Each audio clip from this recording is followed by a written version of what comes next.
Thank you for waiting. I finished checking your adventurer handbook. Here are your commission rewards. We have no other urgent commissions on the books at present. Thank you for all your hard work lately. Perhaps you two could consider taking a vacation. Amazing! Paimon never thought we'd end up having downtime and not cry. Things were pretty hectic when we first got here. Everywhere you looked, it was either the wild hunt causing chaos or the Fatui stirring up trouble. It felt like this whole region was one giant slime in a barrel, ready to go boom at any moment. Sure have. Things were looking pretty dicey, but in the end, we managed to turn it around. Whoa! Paimon just got deja vu! Oh, that's right. It's because we've done this like a million times now. Yes. Are you two aware that the Moon Prayer Night is soon to take place? Oh, yeah! Llama told us that was coming up soon. Wait, why do you mention it, though? Do people in Nasha Town celebrate it, too? Paimon thought it was just for Moon Goddess worshippers. You're partially right. Most people in Nasha Town just see the festival as an opportunity to do business.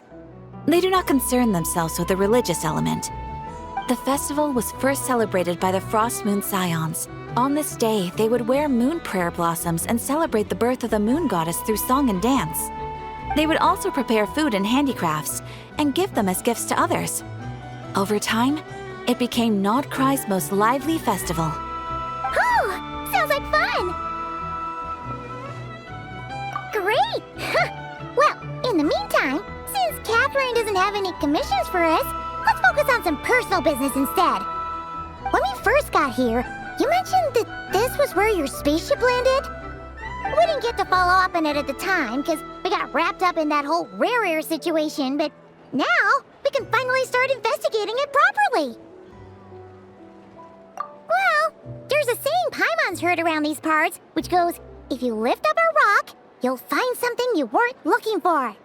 By that logic, you'll never find what you're looking for while you're searching, but the moment you stop looking, it'll jump right out at you. Could be worth a try though, right? Anyway, Paimon suggests we focus on other stuff we want to do for now, and just keep an ear out for spaceship-related intel as we go.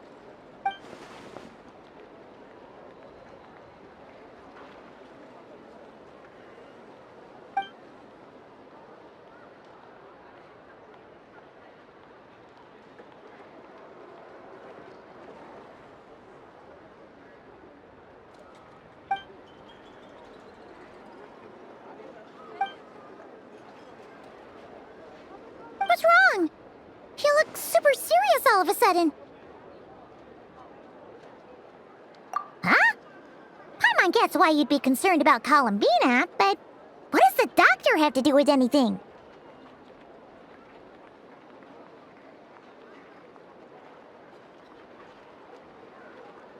Oh, that's true. And now that you mention it, we're definitely overdue for a showdown with the Fatui. It is weird that he hasn't shown himself this whole time. What could he be up to? True. Paimon would much rather deal with Marionette anyway. She says the meanest things, but when it comes down to it, she doesn't seem like a bad person. Maybe it's the pressure of being a Fatus? Especially as a Harbinger. Does she feel like she's gotta act tough to keep up appearances or something? But then, every time we headed out with Rarier, she always wound up having to repair Polonia and her other robots. That's gotta sting. Losing face always hurts more for people who care a lot about their image. She's probably still furious about it. What? Relax, she's not even here. Huh? What's the matter? Oh, nothing. Sorry, we'll be on our way now. Where are we again? Oh yeah, Columbina? Right, yeah, let's go see Columbina.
She's sitting up!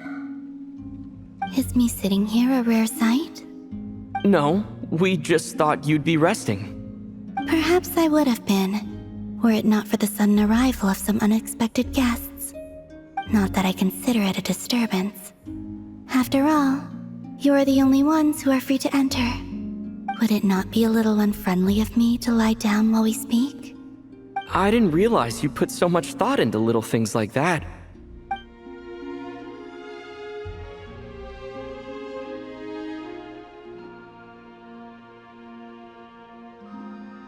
Only sometimes. There have been moments lately where I think about you and your companions. They are warm, mysterious, and cozy memories. Very few of my past memories are anything like that. They say that travelers return home bearing bags full of souvenirs. But my luggage was empty, and I believed it would stay that way. Return home? So, you're still planning on returning to the moon? Yes. This planet continues to reject me, reminding me that I do not belong here. If I remain into that, there will come a day that I disintegrate. And I don't mean reduced to dust, or turned into food for the flowers. I mean, I will cease to exist entirely. Alright then.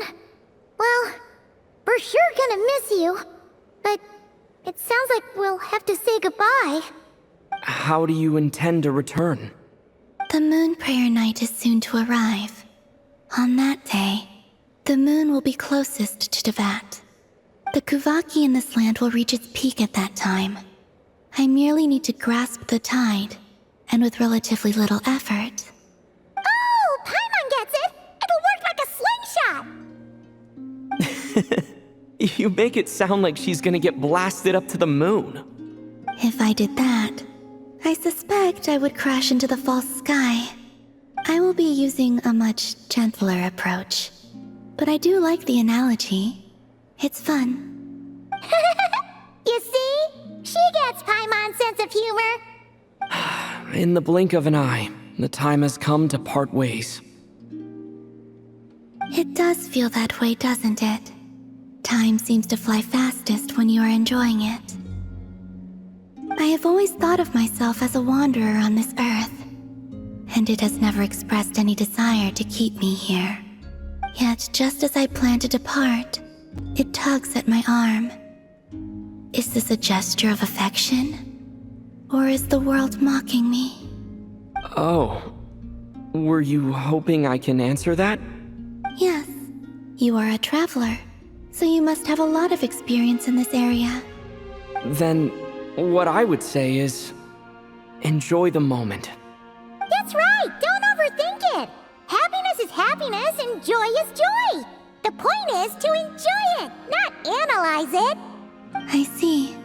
Then what I would say is, even though I am very tired right now, I am still happy. I can't tell from the tone of your voice. Oh, really? You don't think I sound happy? I'm just kidding. I could tell you were in a good mood today from the moment we saw you. Ah, a joke. Albeit not a funny one. Anyway, I assume you're here about you-know-what. Give me your hand. Actually, it's not that. There's something else we wanted to discuss with you. Oh. Then, do you still want to give me your hand? Or not? Sure.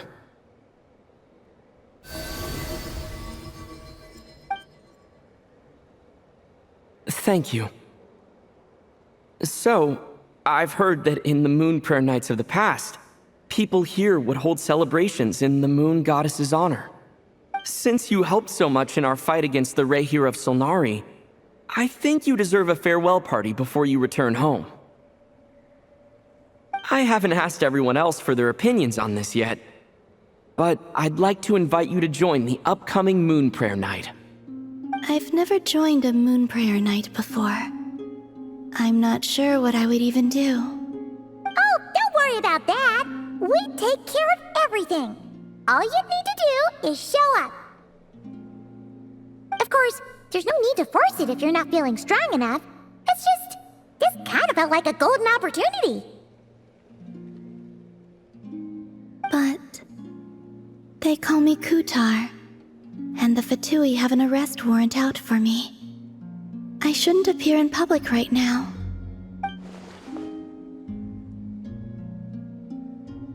I'll make it work. You have my word. Yeah, we got your back. Well, he does. Paimon's actually not too sure what he's planning. All right, if you're sure. I will not refuse your invitation. I suppose it wouldn't hurt to pack a few more sights from this world into my suitcase before finally learning what my homeland looks like. Oh, if you see Lauma, please tell her that my answer to the question she asked me is neither yes nor no. Rather, it is, there is no need. That was kind of cryptic, but sure. Guess it's between the two of you. We'll pass along the message. Bye for now.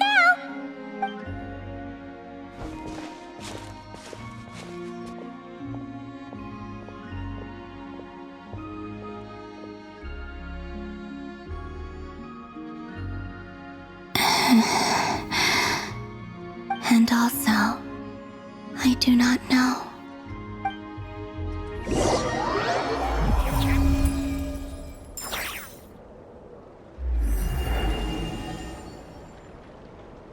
Since she's agreed to join the festival, let's go see who else wants to take part.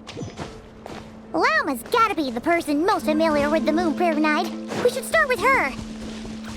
Also, what exactly is your plan to keep her safe? Not sure yet. I'll figure something out. What? Are you serious? And Paimon even gave you her vote of confidence back there. When did you become so sneaky?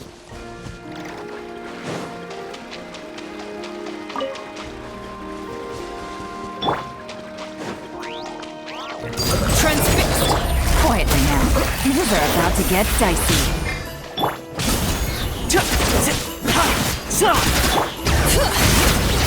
Let the mountain's veins boil! Here's backup!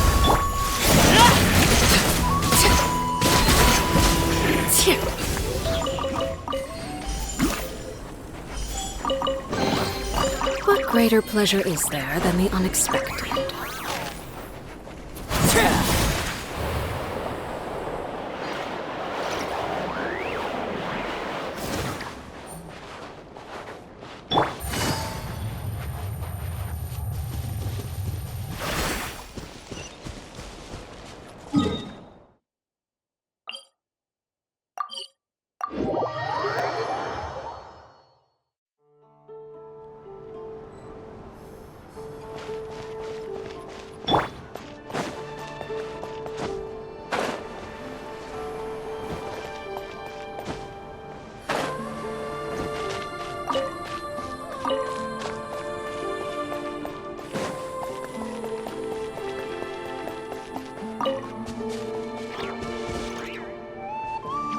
Hey, Lauma!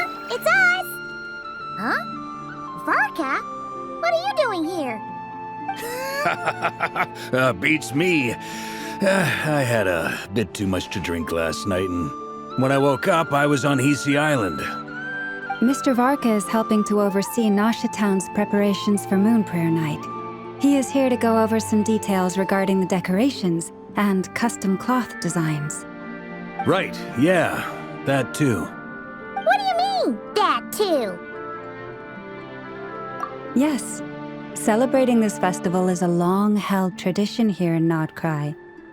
On this day, the crescent moon at the top branches of the verdant crest turns into a full moon, and the moon prayer blossoms bloom with a special radiance. Our people take these to be blessed omens. It's an especially welcome event coming off the back of all that nasty business with Rare. Everyone got put through the ringer recently, and now they're looking to turn their fortunes around. The big shots in town all agree that a big, lively celebration is just what we need to rebuild people's faith in this place. No wonder Catherine said that people weren't so bothered about the religious element. That's right. It's become more of a local custom by this point. The celebrations have little to do with whether the religious stories behind this event are true or not. Even the Frost Moon Scions are eagerly awaiting the coming of Moon Prayer Night, despite now knowing that their past beliefs were founded on a falsehood. That's fair. It's a bit like the Lantern Ride in Liyue. It's a chance for people to enjoy themselves, not debate the existence of the Adepti. Oh, one other thing! We just went to see Columbina. We went ahead and invited her to take part in the festival this time. Hope it's okay. Wait, so...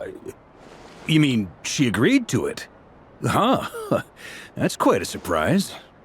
Then I suppose that she intends to return to the moon on that day. Oh, yeah!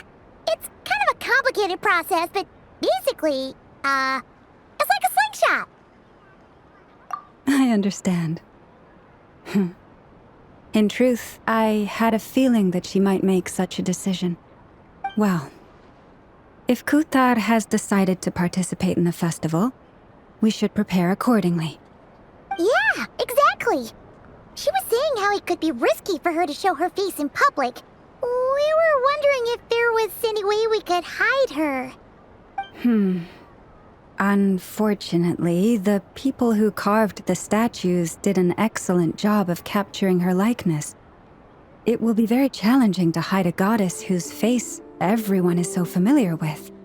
Darn! We may have bitten off more than we can chew here. Nah, don't sweat the small stuff. We can handle that. Huh? Are you saying you have a plan? Not as such, no, but the most important thing with a festival is to keep the mood light and your spirits up. You can't go preparing for a festival with those long faces. You'll never convince anyone to enjoy themselves. The Mondstatter spirit is strong with this one. As it happens, I agree with Mr. Varka.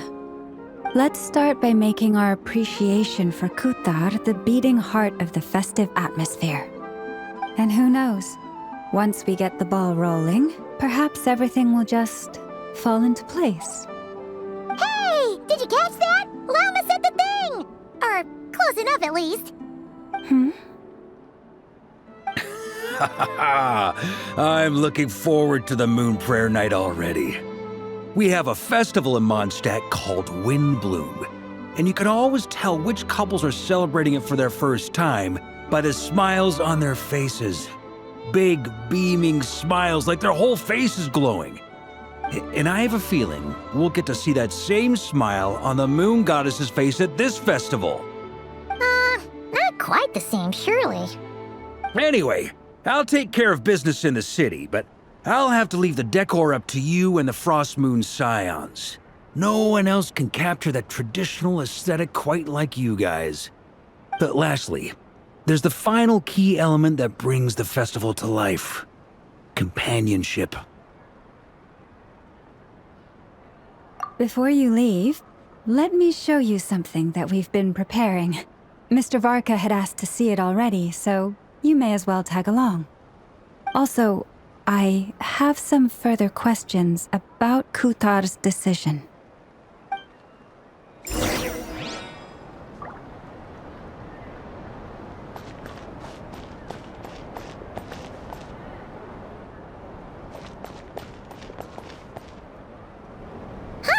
What's this?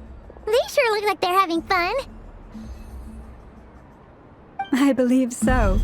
Kuhenki seem very skilled at playing drums like these, although I'm not sure where they learned it from. Maybe it's an innate talent? In their eyes, they're probably just playing with toys.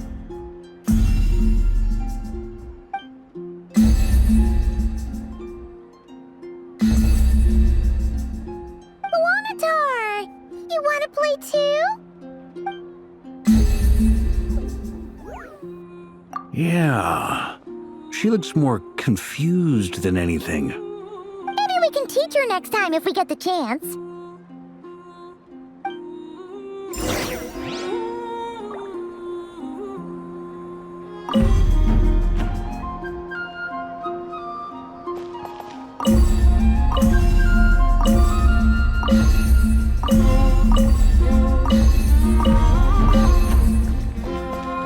What are these floaty things? Moon veils. We hang them from buildings in the city during the festival. When you look at the sky through them, it creates a lovely misty effect.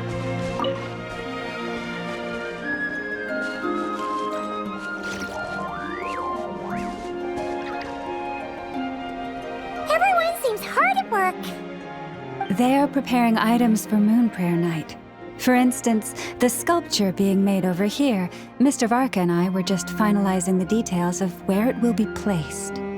Ah, there she is. I didn't know the finished article would be so large. Not to worry, though. All the necessary arrangements have been made. Just let me know once it's ready, and I'll get some people to ship it over. You have my thanks.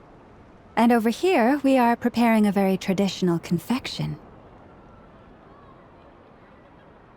Oh, look at all these colors! It looks great!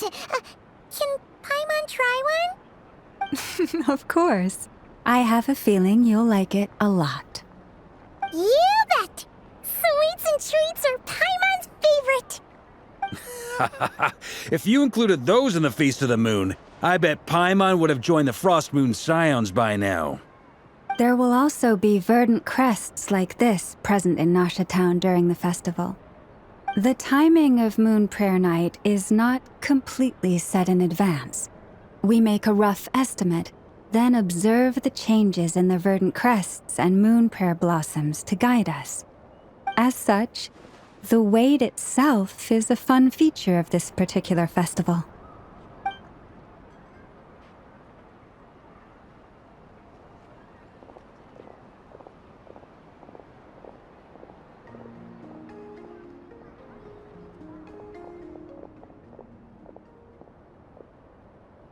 Let's talk here. To tell the truth, I am very surprised to hear that Kutar is willing to participate in the festival. I once asked her if she'd be willing to stay with the Frost Moon Scions.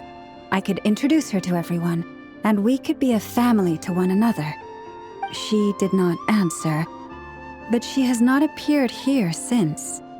I took this to mean her answer was no, but if that were the case, she would not have accepted this invitation.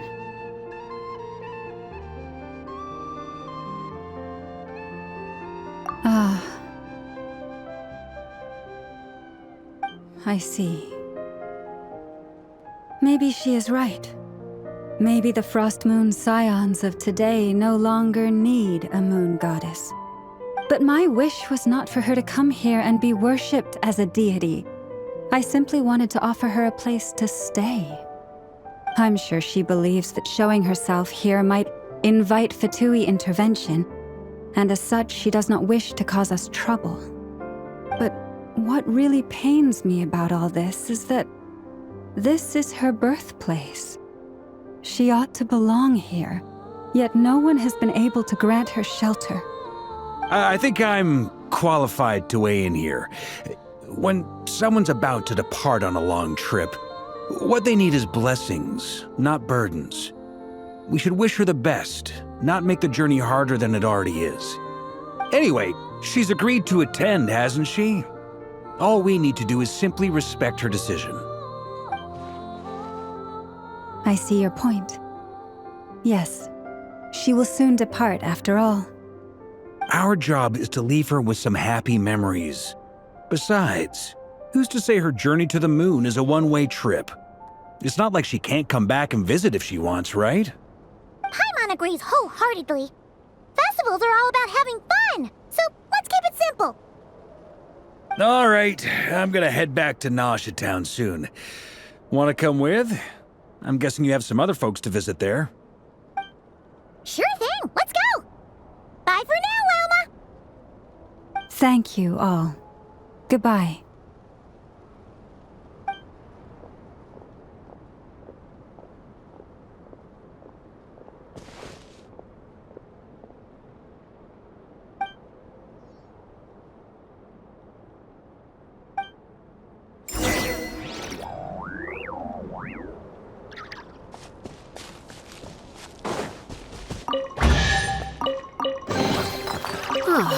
Something with which to commemorate this occasion.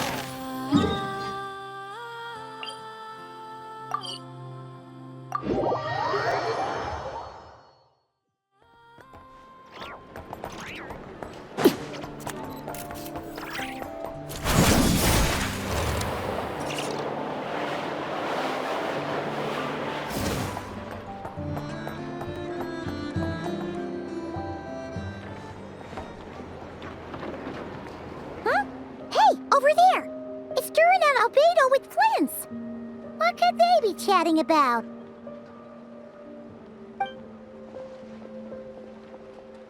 Your guess is as good as mine. Ah, Grand Master, and the Traveler in Paimon. Hello there. It's been a while. Perfect. We have some new volunteers for our investigation. Wait, let me guess. The righteous Lightkeepers are finally ready to hunt down the Abyssal Dragon? Haha. Yes, that too. Yeah, right. Oh, wait. Why does everyone keep saying that too? Well, to be precise, the facts match, but not the causality. Wait, so I guessed right? Half right. Don't act so impressed with yourself. Maybe I can explain. We ran into Mr. Flint's north of Nosha Town. At that time, we just noticed a few abyssal creatures out in the wild, but the strange thing was, I didn't detect any traces of abyssal energy on them at all. On closer inspection, we realized that they were not real monsters, but something akin to reflections in the water, or perhaps a mirage. Huh? What do you mean? Like, you could see them but not touch them? Exactly. It was very peculiar. They roared and tried to attack us, but we could not make any physical contact with them. I think I've heard of things like that happening in Nodcry before, but I don't know much about it. Yes, it's a known phenomenon. Mirage-like illusions tend to appear in Nodcry in the run-up to Moonprayer Night. From a distance, they appear quite real. I myself thought that Misters Durin and Albedo were locked in battle with abyssal monsters when I first arrived. But after sharing intel and investigating a little further, we can confirm that these illusions are harmless. There is no great cause for concern. All the Mirage stories I've heard are either animals, rocks, or small houses. Abyssal monsters, though?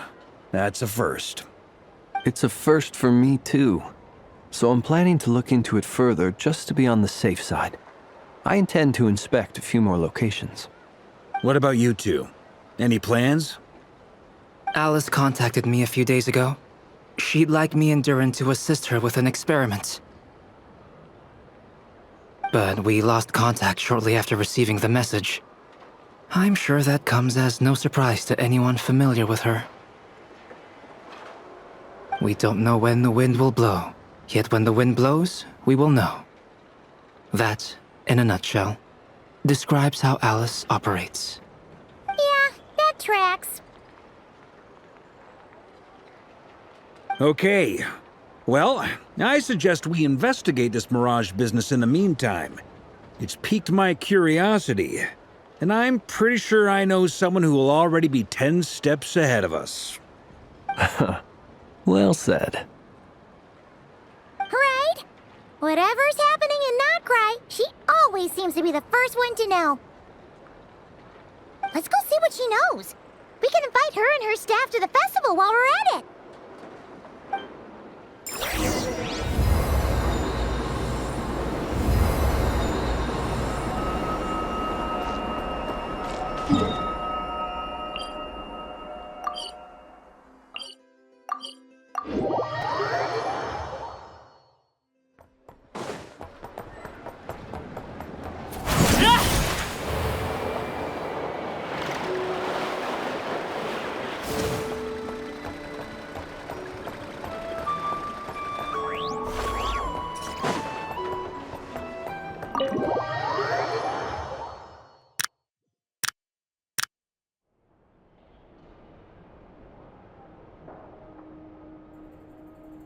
You're right, I have noticed.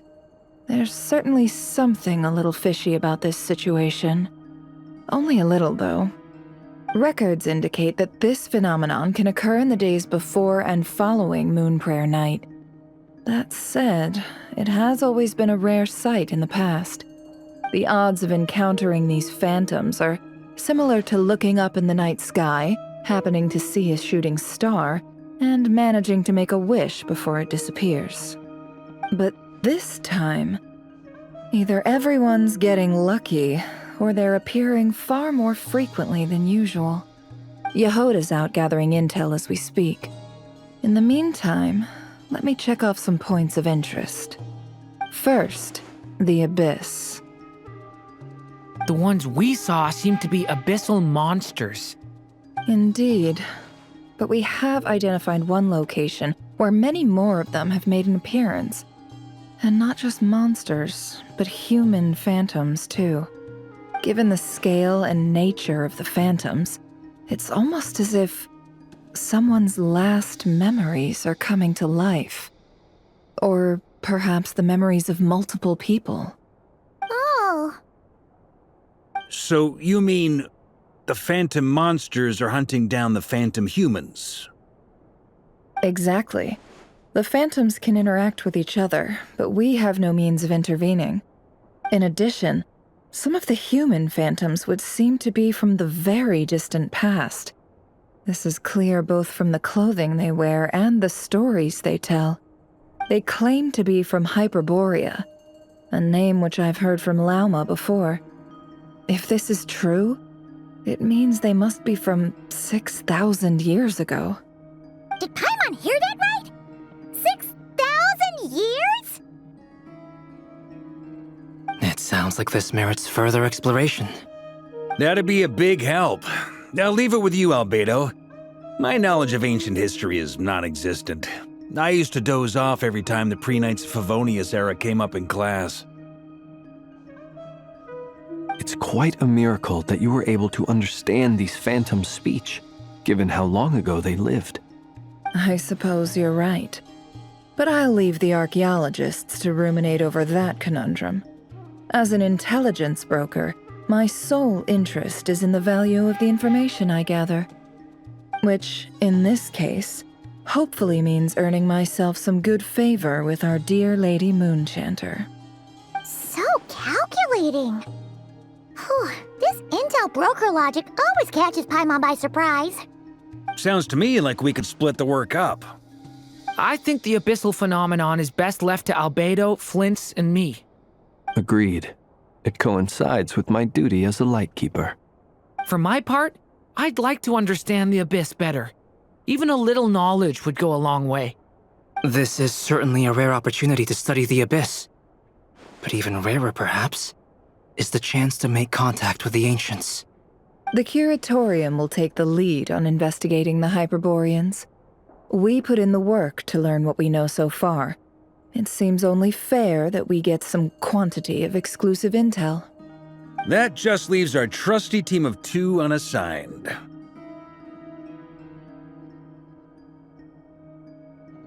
Since you became an honorary knight, of course. This was part of my grand plan all along. Ha ha ha! Oh yeah, by the way, we managed to convince Columbina to come to the Moon Prayer Night celebrations. Would you and Yehoda like to join too? She agreed to that? Huh. Quite an achievement. Never underestimate the traveler, I guess. I'd be happy to join. No point shutting myself inside when the streets are all decked out. I doubt any clients will be visiting during the festival in any case. And Yehoda loves a party, so I'm sure she'll jump at the opportunity. No, no, no, no, no, no, no, no, no! Way to contradict me in front of... Wait, no, that's not what I have bad news, boss. So many people. All right, everyone inside, quick!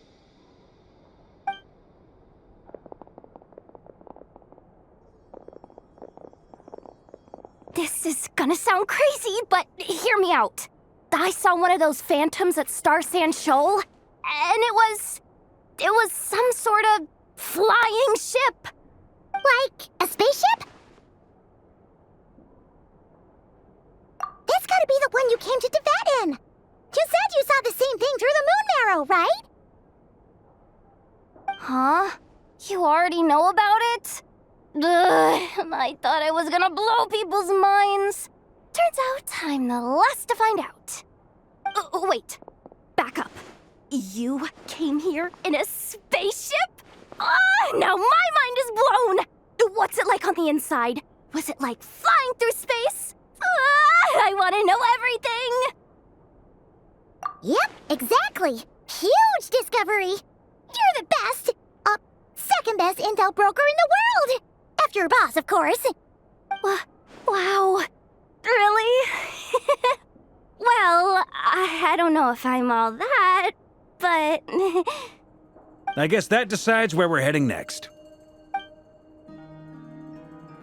Come on, don't look at me like that. I know the spaceship doesn't have anything to do with me, but you don't want to leave me as the only one twiddling my thumbs, do you? Please? Fair enough. You can tag along. In that case, let's meet back here to discuss our findings once we're done. I wish everyone a productive investigation. You too!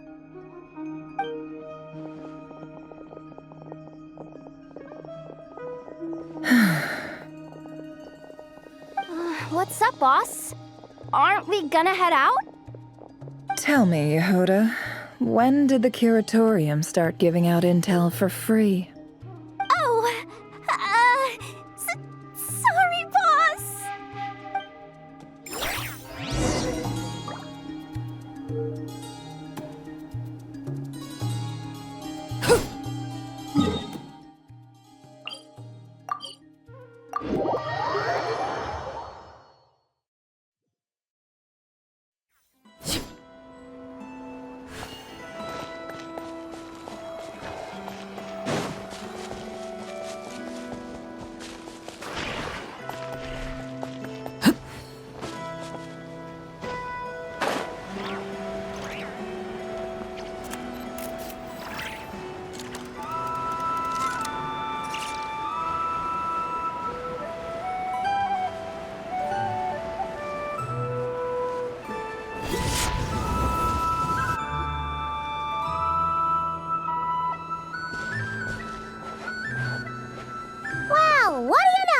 Yehuda was right on the money.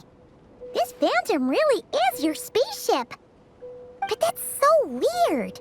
Why would it show up here? Is it some kind of projection? Or a ghost?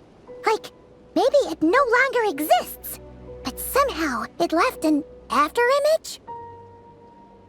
Ah, you're already here. Miss Lauma, what a surprise. I thought you were busy with festival preparations. I was, until one of our people informed me that a strange sight had appeared at Star Sand Shoal. No one's ever seen something quite like this before. I thought I should see it for myself. Same here. Oh, so we heard that these things appear around the festival period. Any idea why that is? Unfortunately not. We have very limited information about them, since they can't be interacted with. And no human phantoms have ever made an appearance before now. The most we've been able to deduce is that these sightings appear to be connected to the increase in Kuvaki energy around this time. Yeah, seems like that's all we can do. This is all so confusing. Allow me to lend you a hand.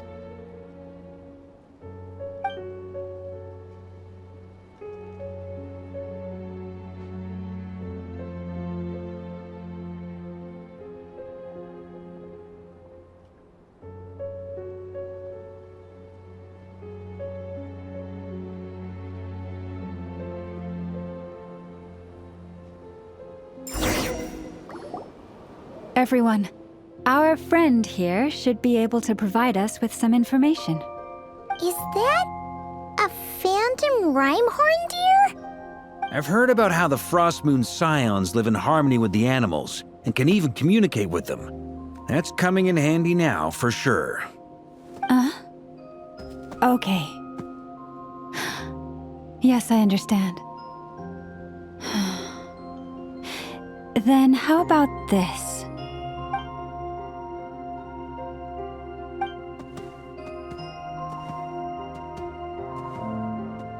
Oh, it's leaving. It appears to share our curiosity about this giant spaceship, so I asked it if it wouldn't mind investigating along with some friends. In return, I told it about some nearby spots where the wild fruit grows abundantly. We may live in a different era from these phantoms, but I trust that the terrain, climate, and ecology here are more resistant to the effects of time than some things are. Let's give them a moment and hope for the best.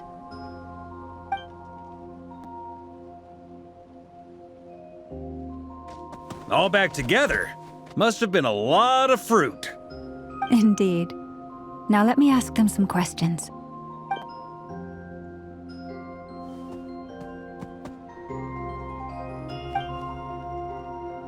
It did find a lot of wild fruit, enough for them to feast for a long while. This puffin circled in the air several times, but didn't spot anything out of the ordinary. Certainly nothing to do with the spaceship. Huh. Well, it definitely makes sense to get a bird's eye view. Indeed. Other than that, I was also thinking that the world these phantoms see is also different from ours. Oh, I get what you mean. The wild fruit exist in both times and spaces, but there might also be things that only exist in that space-time, which we can't see.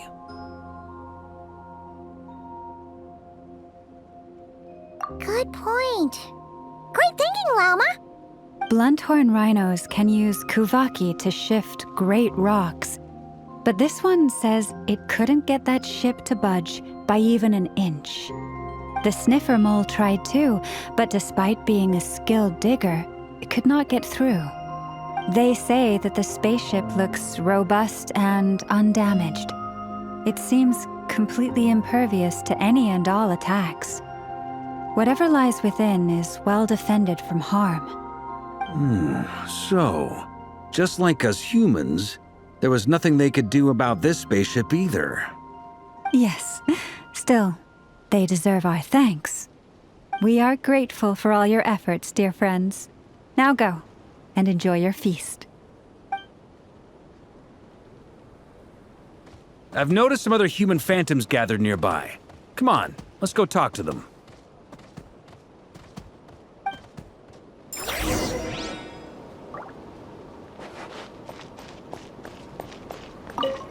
Those illusions and those people. It's all a little creepy, don't you think?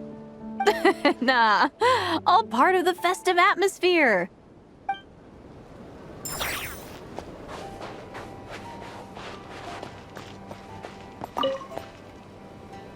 What is this thing?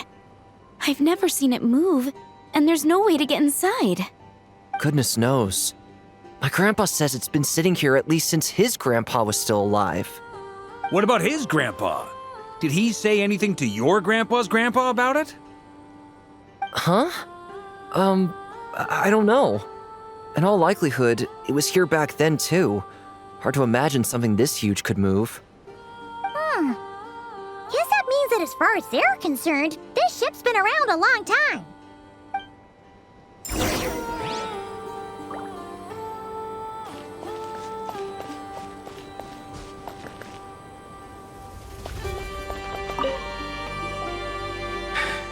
Come on, brothers. If we can get even a small chunk off of this thing, it's gotta be worth a fortune. Today is the day we strike it rich. Huh? You mean Paimon? Yes, brother, I shall join you. Let's make our fortune. We should go with them. What the? This thing is crazy tough. I can't even scratch it. What's it made of? Sorry, brother. Looks like we'll have to seek our fortunes elsewhere. Enjoying yourself? I was just seeing if I could influence this phantom's perception by playing. But nope, no dice.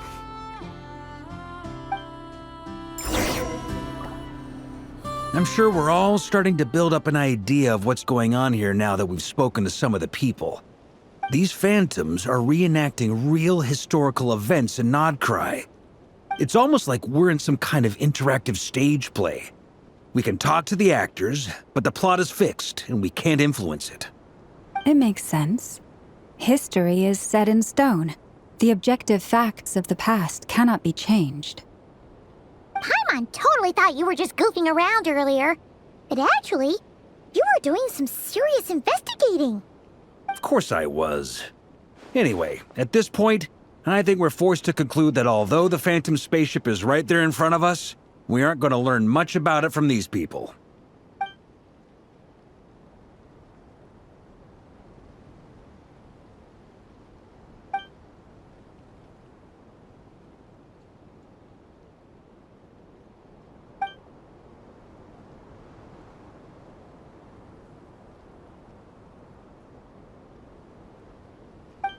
Don't be discouraged. If nothing else, this is proof of the ship's existence. And think about it. So many people tried to hack their way inside, but no one could get the door open. It's made of very tough material. To me, that says that we'll either find the ship itself or the story behind it. It's just a matter of time. Huh. Every now and then, when Varka gets serious, he actually does seem like Grandmaster material for once. I wonder how the others are doing. Let's head back for now. Sounds good. Also, drinks are on me if Team Knights of Favonius is the first to finish. Wait, we have a team name now? Am I in Team Knights of Favonius as well? You're very welcome to join. We've even got a cathedral ready for you. Isn't that technically blasphemy? You wouldn't dare make a joke like that if Barbados was in earshot. Nah, I'm sure Barbados doesn't mind a little harmless blasphemy once in a while.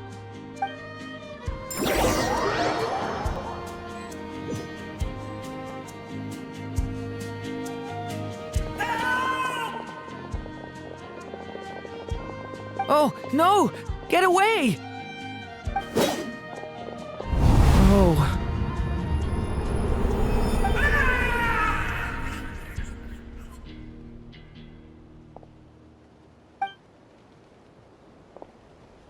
I know it's hard to stomach, Mr. Duran. But as I'm sure you've noticed, there is nothing we can do to intervene in that which unfolds before us. But we have to at least try. And try you have. But are you aware of how many unsuccessful attempts you've made now? I wasn't keeping count. I'm afraid this is the 39th failure so far. Or the 5th if we're only counting this particular victim. There are no indications that these phantoms may be altered in any way. You seem to have calmed down a little. I'll make us a fire. You should rest and have some water. Feeling any better now, Mr. Duran? May I ask a few questions? Be my guest. What exactly are we witnessing here? What happened to those people?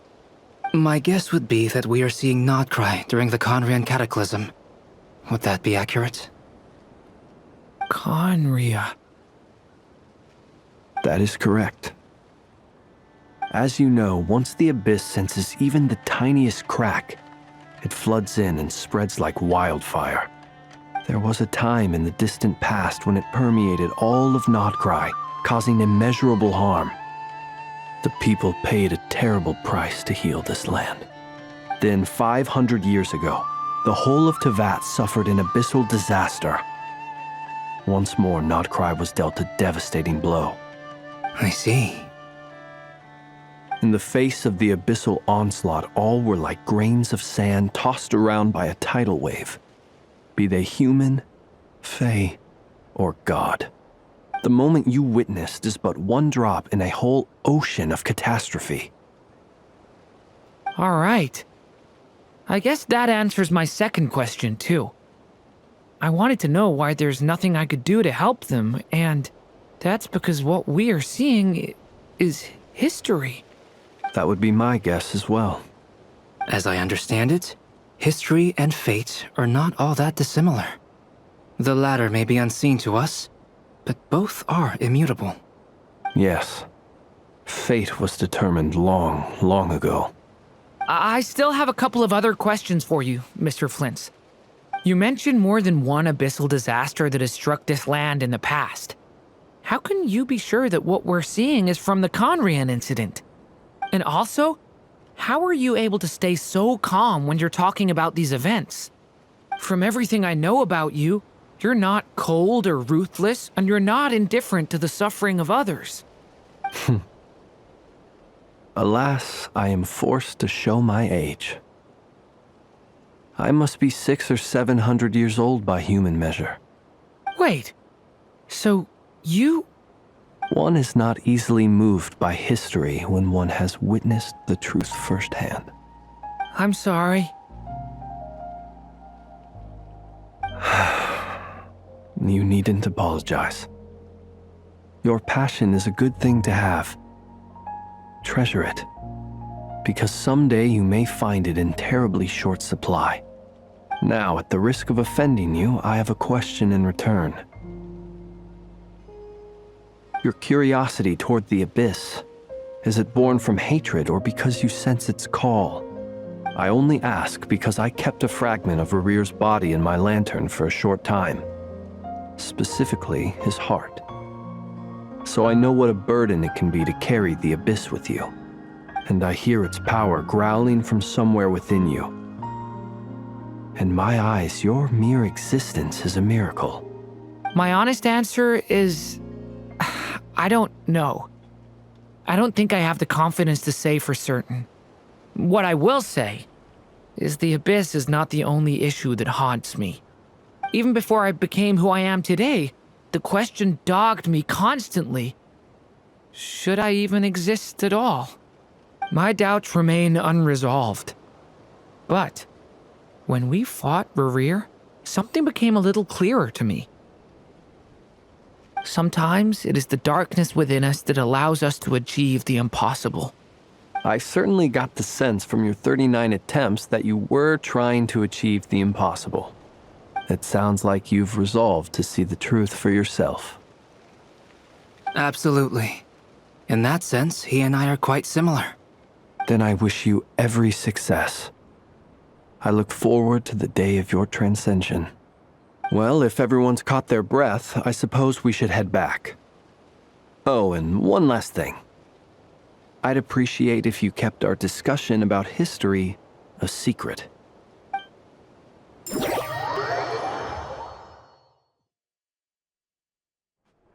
Incredibly, our separate investigations led us all to the same conclusion.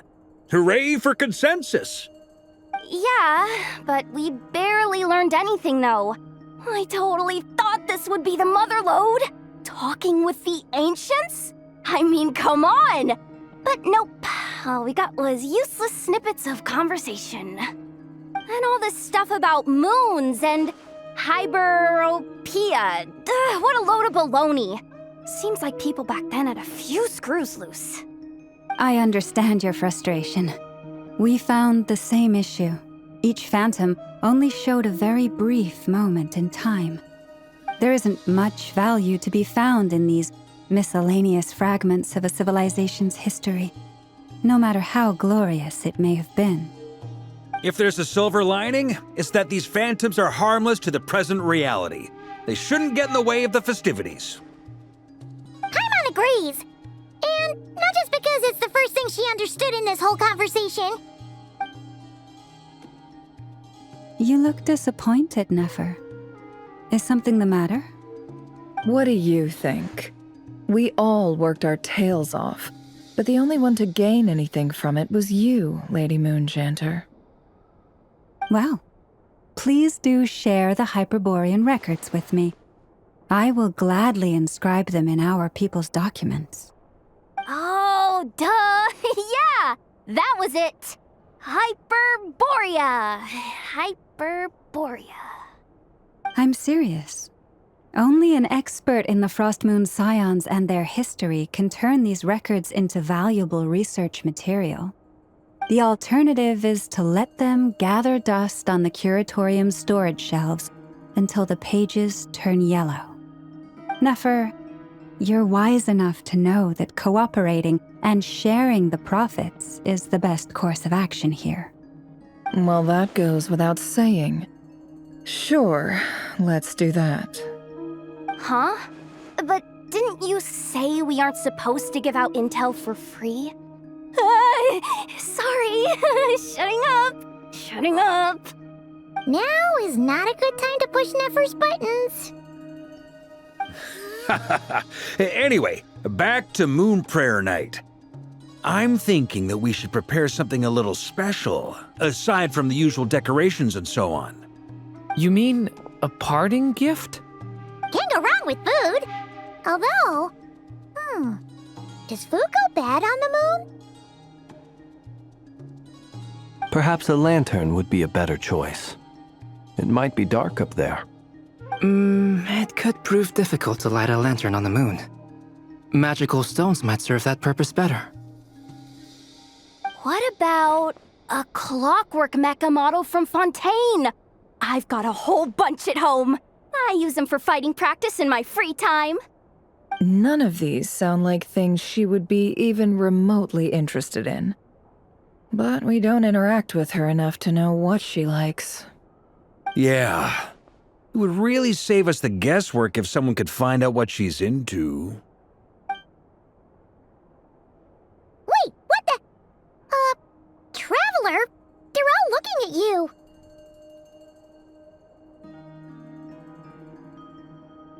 Great! Haha, problem solved. Now, I need to stop by Dory's. Gonna need her help sourcing a bunch of stuff for the festival. Then let's leave it there for now. We all have our own business to attend to. Traveler, if you find out what Kutar likes, let us know right away.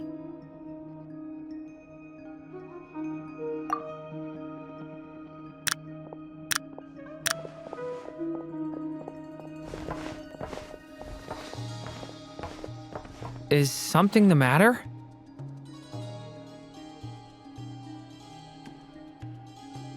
I'm fine.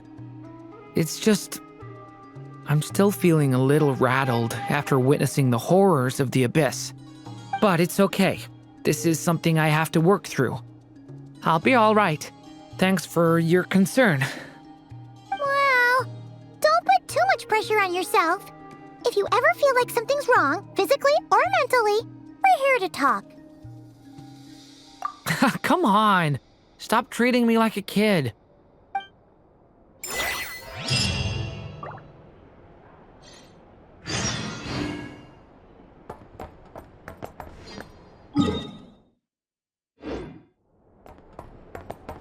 Could you do me a solid and try to smooth things over with Boss Neff?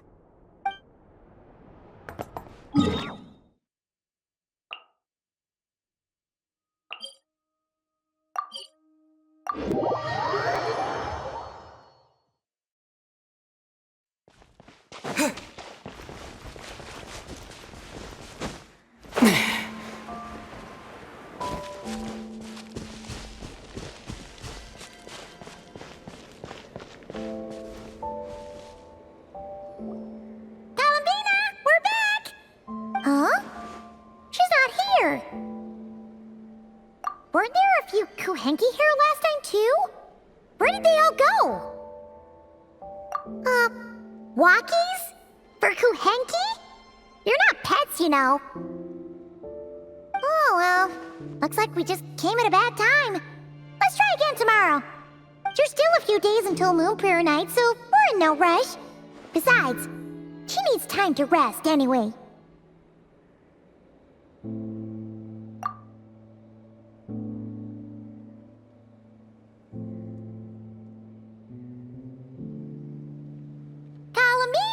Are you back yet? Oh, how strange. Looks like she's still bright. It's not like her to spend so much time outside. about attracting unwanted attention. What about Luonatar? Luonatar, you there? Hey! Do you know where Columbina went? Sorry, didn't understand. But if you know where she is, could you take us to her?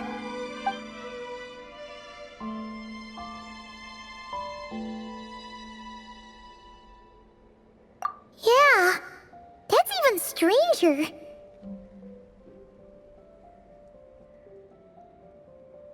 What about him?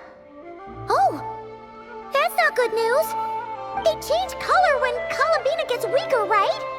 And they look super pale right now.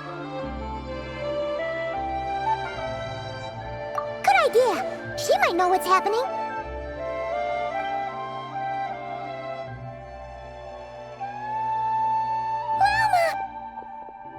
Ah, it's you. How is Kutar? Is she okay? No, she hasn't.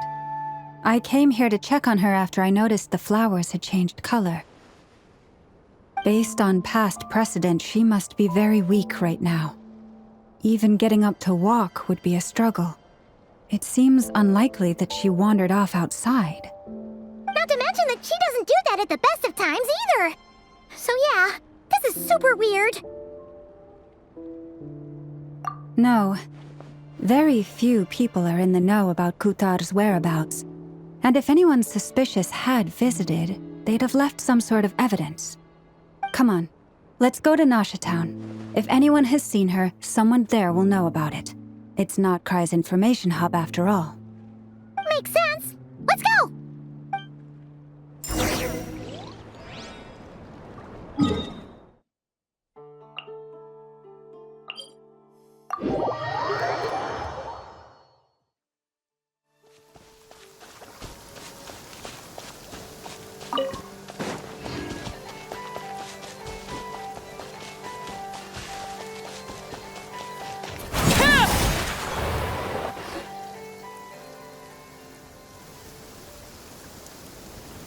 Moment.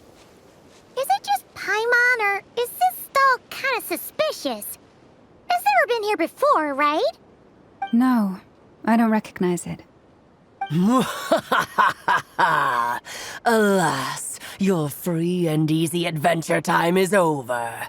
Now, prepare to face the final boss of Nod Cry. Whoa! Where'd that voice come from? Not sure. But it's definitely hostile. No, not that way. The final boss is right here. The sniffer mole? That's the final boss? Surely not. Also... Okay, the jig is up. I'll stop teasing you. Turn around. I'm right behind you. It seems I've managed to leave quite an indelible impression, even though you've never seen my face. Ah, nothing could make a great mage more pleased with herself.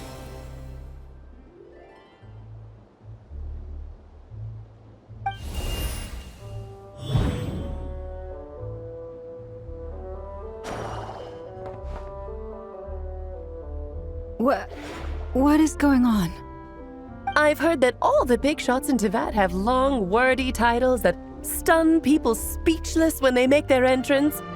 Unfortunately, none of them are affiliated with the Hexenzirkel, and we ourselves keep a very low profile. The notorious name-dropping doesn't quite work for us. Still, I, for one, think I'm really quite amazing. So that didn't stop me from coming up with a title anyway. It's really you this time? Not a lantern or a Dodoko, but Alice in the flesh? Oh, that's right. So, what do you think? How does it feel to finally meet me? You look like... Oh, that's the first thing you thought. A little surprising, but that actually makes me very happy. Because that means that when Klee grows up, she'll be just as stunningly beautiful as her mother. So she's a friend of yours? Kind of. This is actually the first time we've seen her in person. I see. Madam Mage, that was, quite a powerful entrance. I certainly won't be forgetting it anytime soon. It's okay, Lauma, don't force it. Paimon will do the honors. This is Alice from the Hexen Circle. She's a friend of ours, and of Arcus, too. That's right. She's a good person, just kinda unpredictable. Well, what is the human heart if not unpredictable? Hmm? If we could not do as we please, how would we differ from machines? I am Lauma, Moon Chanter of the Frost Moon Scions. It is a pleasure to meet you. Oh, I know. Before you got here, I spent a good, 15 minutes getting up to speed on Nodcry's present situation. In other words, I've read the whole in the last episode part, so we can skip the pleasantries. Fair enough. Well, Miss Alice, I can already tell that you have quite a unique personality. He'll get used to it. Paimon sure is. So anyway, what are you doing in Nodcry, Alice? Oh, I thought I told you already. This time, I'm the final boss. And what a formidable foe I shall be. Powerful, confident, decisive, and good luck finding my weak spot. You will never succeed. Oh, drat!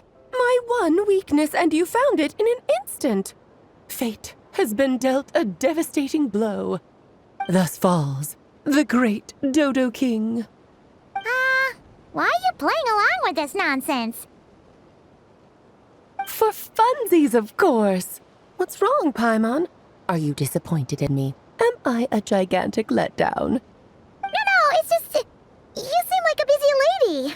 And this is the one time you've shown up in person. Paimon figured it would be for something more high stakes than just goofing around. You're quite right. I'm here in Nodcry because something big happened. Something big enough it caught the attention of the Hexen Circle. It concerns the 3 moons, Tevat's borders, and of course, the moon goddess you are currently searching for. Kind of. Why don't we discuss this over a pot of tea? My main reason for coming on this trip to Tevat was, of course, to have some fun. But I do technically have a job to do as well, namely, maintaining the stability of Tevat's borders. I'll skip over the complicated parts, but to sum it up, abyssal energies are all that lie beyond Tevat's border. We'd find ourselves in a real pickle if they ever made it through. And the phantoms you've been seeing are a sign that the border has been disturbed. No wonder they tend to show up around Moon Prayer Night. Is it because the real moon is now so close to us that its power can cross the border? In part, but only a negligible amount passes through. Just enough to influence the verdant crests and so on. And as you've noticed, there has been an unprecedented number of phantoms appearing this year. The influence of the moon beyond the border cannot explain this. No. There is another far greater factor at play. The trilunar syzygy. A trilunar syzygy? Eons ago, before the heavenly principles came to Tevat, it was the then 3 moon goddesses who controlled the laws of this world.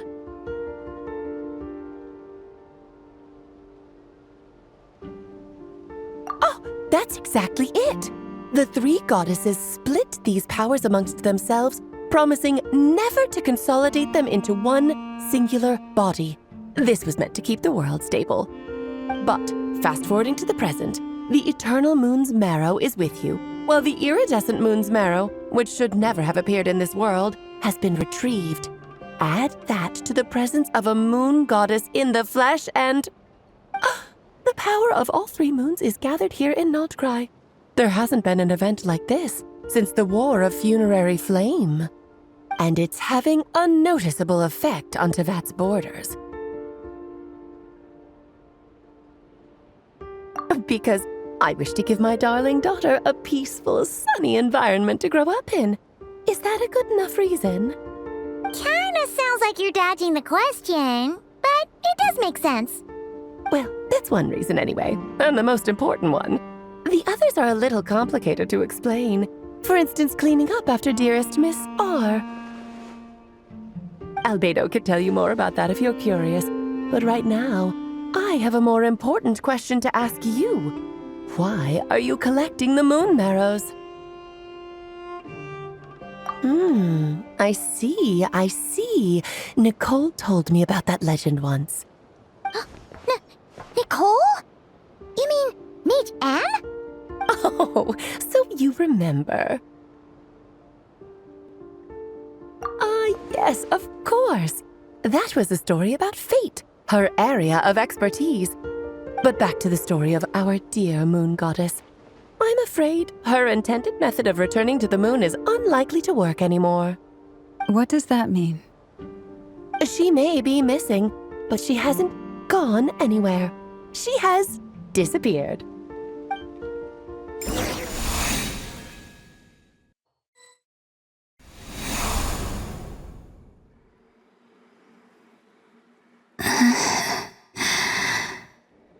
My body is so heavy. Wait, no. It's my mind that's heavy. My arms and legs are as light as a feather. What's happening to me? I feel drowsy, like I've been asleep for too long. Is it daytime or nighttime? Is the moon out? I think I'll go for a walk.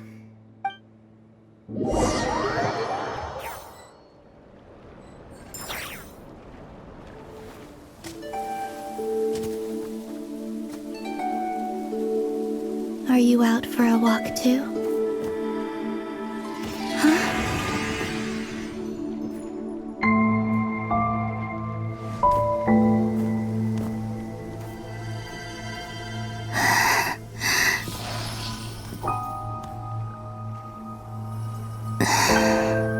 The day has come at last.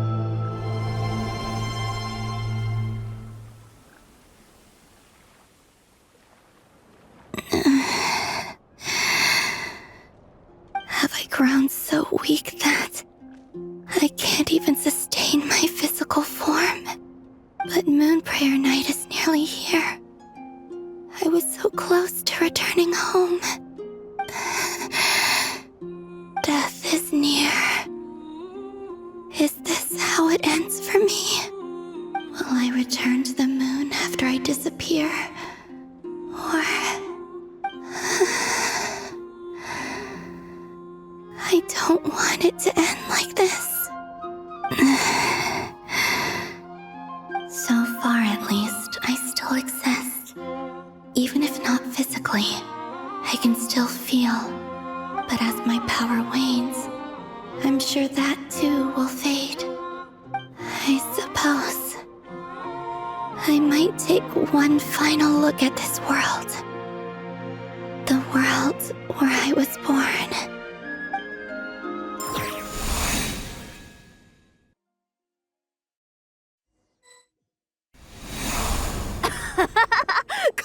Come on! Wait for me! The Frost Moon Enclave. How much it has changed since I was born. These decorations, they're so heavy. It's times like this when you kind of wish men could be priestesses and acolytes. How fascinating. I've never had the chance to be privy to people's private lives in this way. In the past, people would get so solemn and serious the moment I showed my face. Like they were frozen stiff. Karina, Lametti, it's time to eat. Coming!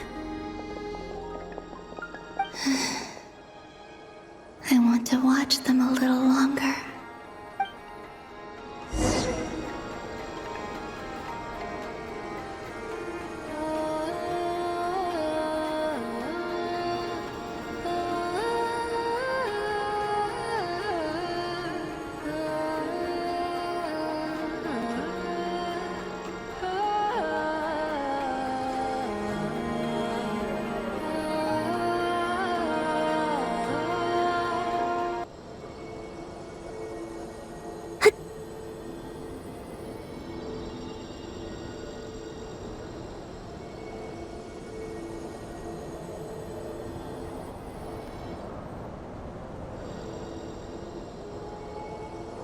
So just fill these balloons with air, right? Yep. Try a couple now to test things out. The rest can wait till Moon Prayer Night. Think fast. Rita! Teasing an acolyte of the Frost Moon Scions? Surely that's a punishable offense. Take this!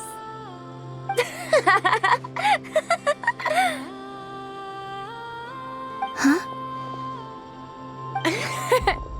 All right, enough horsing around. Lady Lauma gave us a task. We should get back to it. The task is just to check that the balloons don't leak, right? Doesn't matter if we fill them with air or water. Yeah. Okay, you got me there. And you got me there. But still, we can't use all the balloons before the festival even starts. We won't use all of them. And as long as Lady Lauma's trusted acolyte doesn't snitch, this can stay as a little secret between friends. A couple more can't do any harm, right? Oh, you menace. Then, think fast! Is pumping a balloon full of water really so much fun?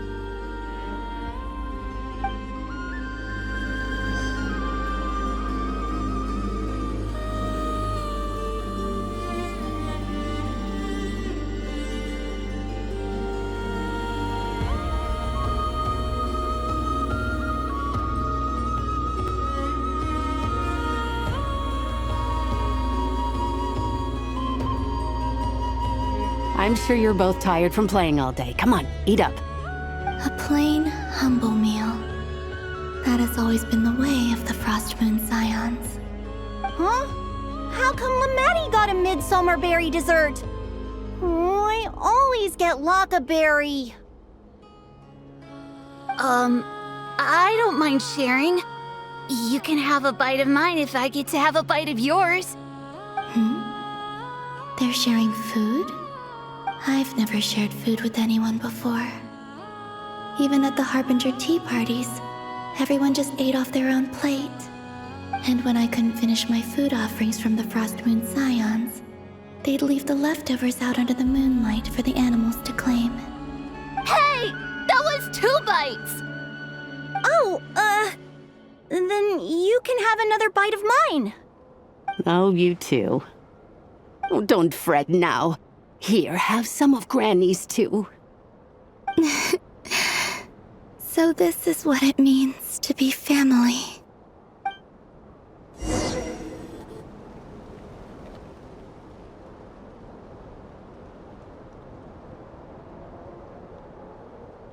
I'm seeing so much that I'd never usually get to see.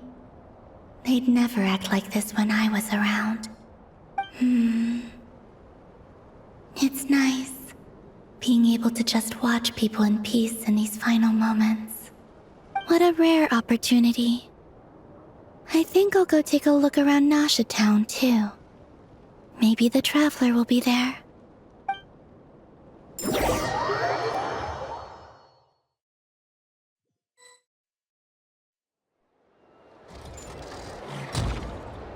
After the War of Funerary Flame, the Moon Goddesses were no longer recognized by Tevat. They lost the whole foundation for their existence. That's why the Moon Goddess's strength is fading. She cannot withstand the world's rejection of her. To be more pedantic about it, the Moon Goddesses did something to offend the heavenly principles, and that's why they were ousted. Something of a recurring theme in Tevat's history. Theoretically, speaking so candidly should put me in their crosshairs too, but they can't tell me what to do. I'll say whatever I want. Anywho, the Moon Marrow energies were but a drop in the bucket for her, and that battle against the Ray Hair of Solnari only weakened her further. Fortunately, it happened close enough to Moon Prayer Night when the Kuvaki concentration here is high. That's the only reason she managed to survive this long. What do you mean, fortunately? You said she disappeared. We're too late. Ugh, what a headache. I thought this was all common knowledge. I guess I have some more explaining to do. Okay, buckle up. It's time for another lecture.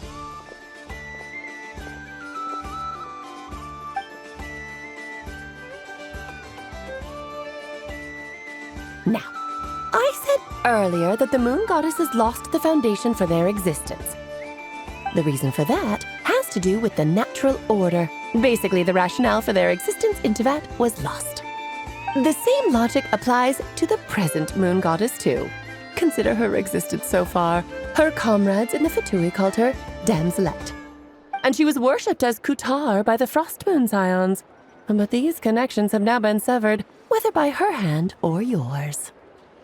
So, the rationale that once sustained her existence is now gone. Wait, we did that to her?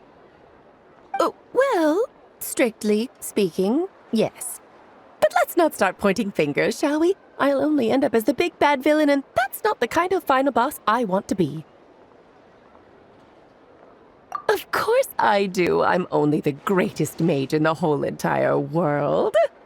Now, if you wish to find your moon goddess, there are two problems we need to solve. Firstly, we'll need to strengthen the connection between her and Teyvat, at least enough to sustain her until Moon Prayer Night. Strengthen her connection. But does that mean I'll have to rally all the Frost Moon faithful behind this? I'm afraid a bygone faith and a former home won't be of any help to her now. Do you know her name? Her name? Oh, yes. Names are very important things. A name is a fundamental concept that anchors one's entire existence. Then your first job is to find it. As a moon goddess, I'm sure she must have a name she identifies with. Neither Columbina nor Kutar is her true name, and she's never really accepted either of them. So, finding out her real name is enough to sustain her existence?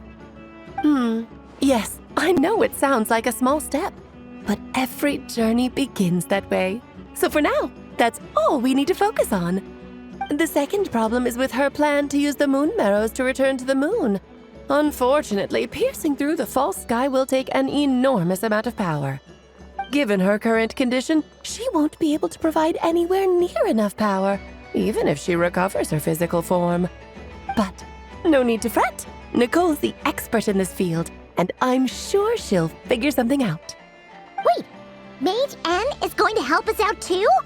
That means we've got 2 Hexencircle mages on the case. This is turning into a pretty big deal. Actually, this is more of a side quest for me. Like you said, I'm a busy lady, so I can't stay for too long. I'll have to return to Teyvat's border soon. That's the upside you get for looking out for my little Klee. Hopefully that will incentivize you to carry on keeping her company in the future. Anyway, jokes aside, you'd better get moving. It will take quite a miracle for the moon goddess's consciousness to hold out till Moon Prayer Night. Oh, I suppose I might as well tell you where Nicole is before I leave. Off you go now. Time to meet your new friend. Oh, yes, and a little suggestion. Don't forget to mind your heads. What? I wonder how Durin's doing. I should really go see him before I head back. You really are super busy. I most certainly am. There's so many children I have to keep tabs on just in Mondstadt. Durin, Albedo, Venti, Varka. Klee didn't make the list, huh? Of course not. Klee is my pride and joy. I have no qualms about her, because she's the best child in the whole wide world. Yep. Klee's a little angel. I'm glad you agree. Well, all the best. See you when I see you.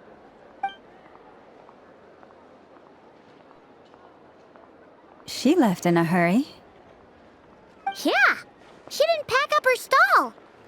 Should we handle it for her? I must say, I'm now very curious about her daughter. Klee, wasn't it? What's she like? That's story. Come on, we'll fill you in as we go.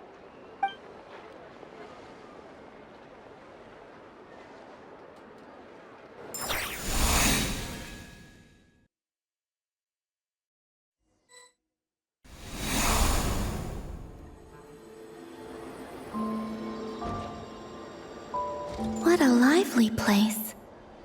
I've never experienced Nasha Town like this before. Hey, you old geezer! Your hammer's rusted through! Who are you calling old geezer? Are they quarreling? I'm looking right at him! You've really gone downhill since giving your daughter free rein in the workshop. Can you even swing a hammer anymore? It shouldn't take you days just to fix a single chair! You might as well use that hammer to massage my back for all the good it's doing.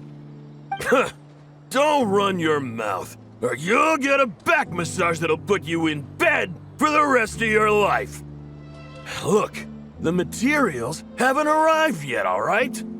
You know how busy it gets in the days before Moon Prayer Night. I'll bet you send all the materials to your little princess. Blood's always thicker than water, huh? All right, you've made your point, Uncle Koski. As soon as the materials arrive, fixing your chair will be the #1 priority. And Dad, if you've got time to chat, why don't you lend me a hand, See? Lolka knows what the score is. I guess they're friends. But the way they spoke to each other was so ugly. Then again, it wouldn't be the first time I've seen something like this. Columbina! Sing outside my door in the middle of the night one more time, and I'll unscrew your vocal cords. You hear me? Oh, Zandrone. So that was her way of trying to be friends with me. What a pity. I won't get the chance to say any ugly things in reply.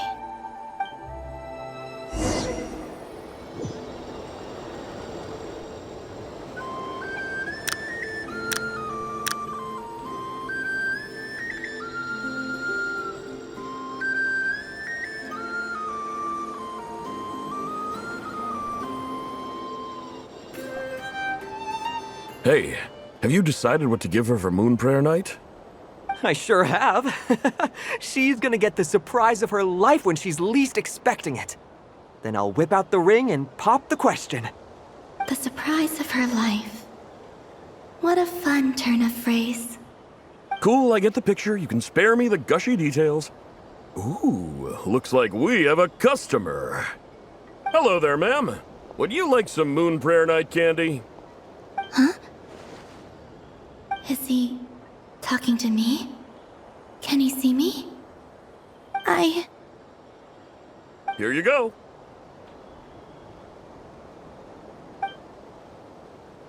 Oh.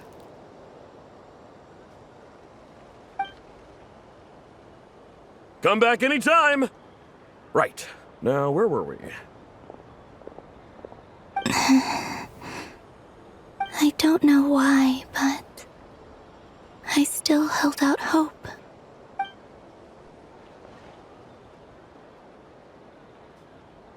The most important thing right now is to find that mage. This name thing seems super important too, but where do we even start looking? I'd better go pay the Fatui a visit.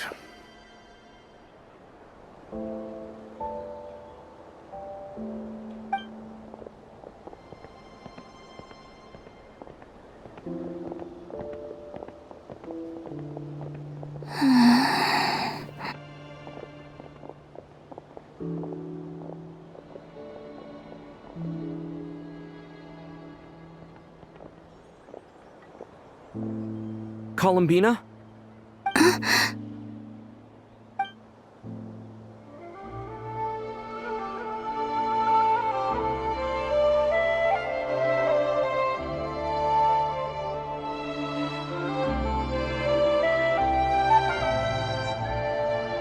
Traveler? Let's go! This is no time to be spacing out!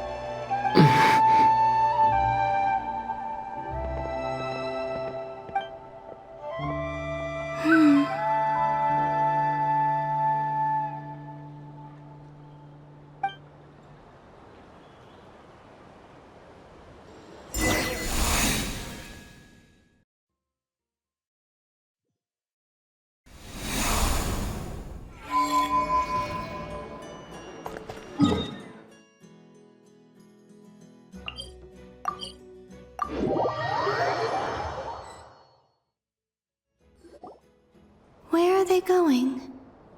They mentioned a mage and... a name? So, Mr. Varka, are you acquainted with this Nicole? Or should I call her Mage N?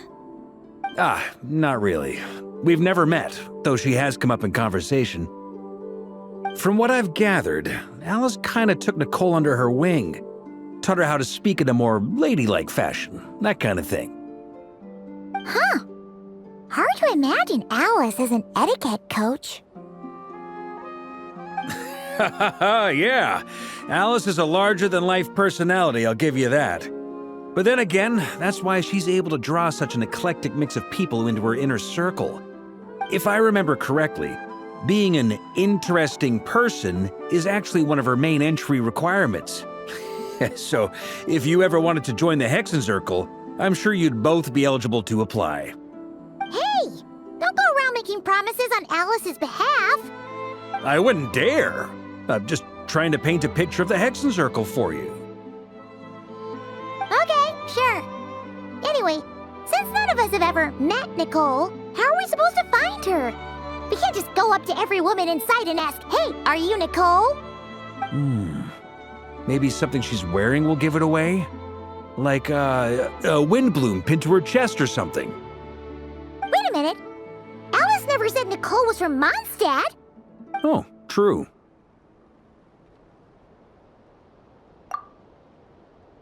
That would be... this young lady, then?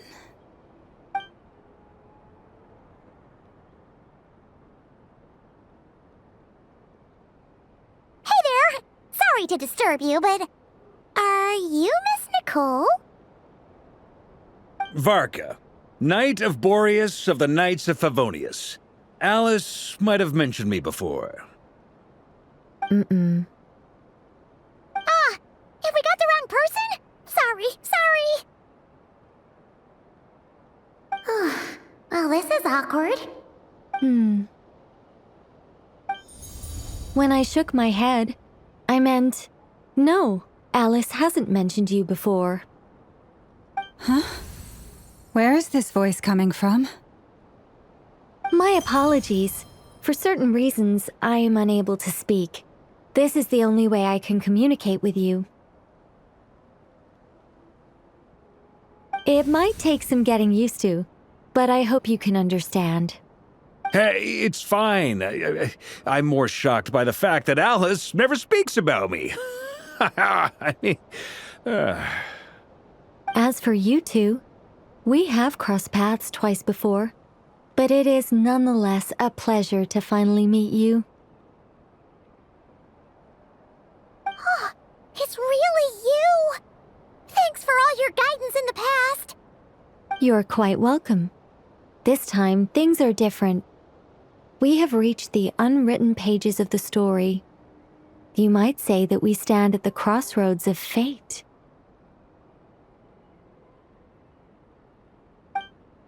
Now then, allow me to formally introduce myself. My name is... No, stop! Alice! I can't believe it! I had a whole speech prepared. I'd agonized over every single word. She always picks the worst moments to ruin other people's plans. I'm so sorry about that. Alice took the liberty of devising some bespoke self-introduction magic for each member of the Hexenzirkel. But I could have sworn I deleted all of the triggering conditions for it. How did it bypass everything? Oh gosh, this is so embarrassing. This is a very different side of Nicole than what we're used to. Is she not used to face-to-face interactions? Don't worry about it. We've seen that introduction magic once already, so it wasn't too much of a shock. Please go on, Miss Nicole. We'd love to hear what you have to say, or... well, communicate. Huh? Are they talking to this lady? But... will you all promise to forget that horrendously embarrassing introduction? sorry, embarrassing. When?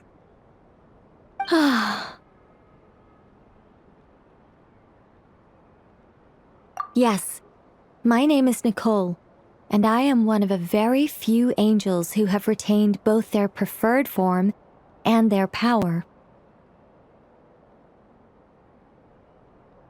The Traveler and Paimon should be no strangers to this concept. There is another of our kind in Natlan. They call her the Lord of the Night. Right! Paimon remembers her! Yes. Well, I have retained more of my power than she. It's because I don't have a long-term duty to fulfill. To be more specific, no. We'll be here all day if I get into the specifics. Moving on. If I'm not mistaken, you are here because you wish to learn how one might reach the moon beyond the sky. That's right. Is that something you can give us any guidance on? Yes, I do know a way. It began with the Hyperboreans, who lived after the War of Funerary Flame. Blank looks. Maybe I should start with the background of the war. Or maybe not. It shouldn't be an issue. I'll fill in the gaps for you when we have more time. Anyway, after that war ended, the three moons retreated to beyond the false sky. The Hyperboreans were humans I once aided. They accepted the civilization and creations bestowed upon them by the angels. But despite accepting many blessings of the angels, many among them still held on to their faith in the moons. They were reluctant to accept the new order, even after the War of Funerary Flame. They sought to contact the moon goddesses beyond the sky and receive their guidance. But all three had passed away by that point.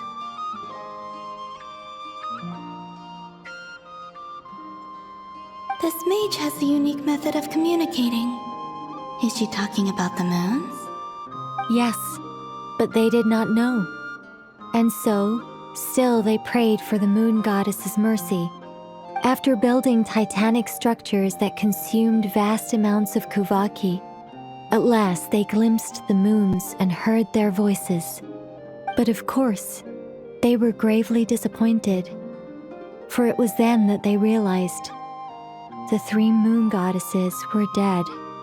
Oh, that's such a sad story. It is. Humanity was in a very sorry state at that time. The angels who had once aided them were gone, and the War of Funerary Flames had left them homeless and destitute.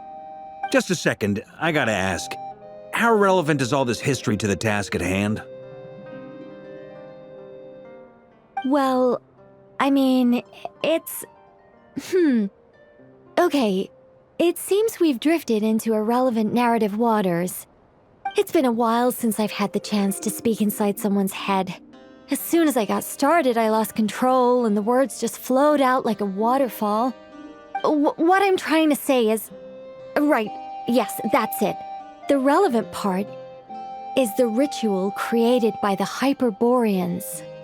The fact that they bypassed the false sky and saw the true moons implies that they successfully built a connection between Teyvat and the outside world.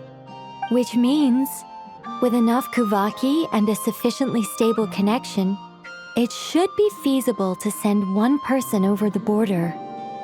Okay, so they built some kind of portal? Oh, yes. A portal. Yes. Is something wrong? You sound disappointed. I just didn't expect you to summarize it so well. It turns out I could have said all that in one word, if only I'd managed to think of it. No, please, it's fine. This is invaluable knowledge. I'll be sure to record and preserve everything in writing. Oh, really?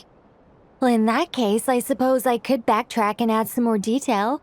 I did gloss over a few things so far. Whoa, time out. Let's summarize what we've got first. The Hyperboreans were the last ones to use this method, right? So we somehow need to find whatever structure they built and make sure there's enough Kuvaki to power it up. Luckily, we have the moon marrow of both the eternal and iridescent moons, so we're all good for Kuvaki.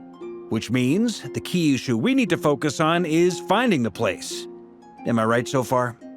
Yes. Although I expect the structure is long gone by now. That said, what if we could take advantage of the phantoms to travel back to a time when it still existed? Well, travel back isn't quite accurate. It's more like we'd be creating a handshake between 2 points in space-time. We wouldn't even have to pick a time when it still existed. It could just be a time when it still appeared in phantom form via projection, or we could project our own phantoms, fold them together at... You look lost. Was that too hard to follow? Yeah, things got a little, technical there. Paimon's brain is reaching capacity. All right. Let me think about how to put this more simply. Okay, got it. Over the next few days, I'll search for phantoms that we can use. Once I find one that meets the criteria, I'll let you know and we'll regroup. By completing certain rituals, specific individuals will be able to enter the phantom and make it to the Hyperborean structure. If everything checks out and it looks feasible, we'll just need to wait for Moon Prayer Night, and we can send the Moon Goddess back home. I'm really skimping on the detail here. Is this making any sense at all? I think so. For now, we'll just wait to hear from you. Yes. Basically, yes. Great. Counting on you. In the meantime, we'll focus on finding the Moon Goddess's name. My name? Are they looking for a way to stop me from disappearing? Excuse me, Miss... Go on, Miss Nicole. This conversation was a little all over the place. I didn't catch your name. I am Lauma, of the Frost Moon Scions. Ah, I did wonder. I noticed that you listened very intently when I spoke about Hyperborea and the moon's history.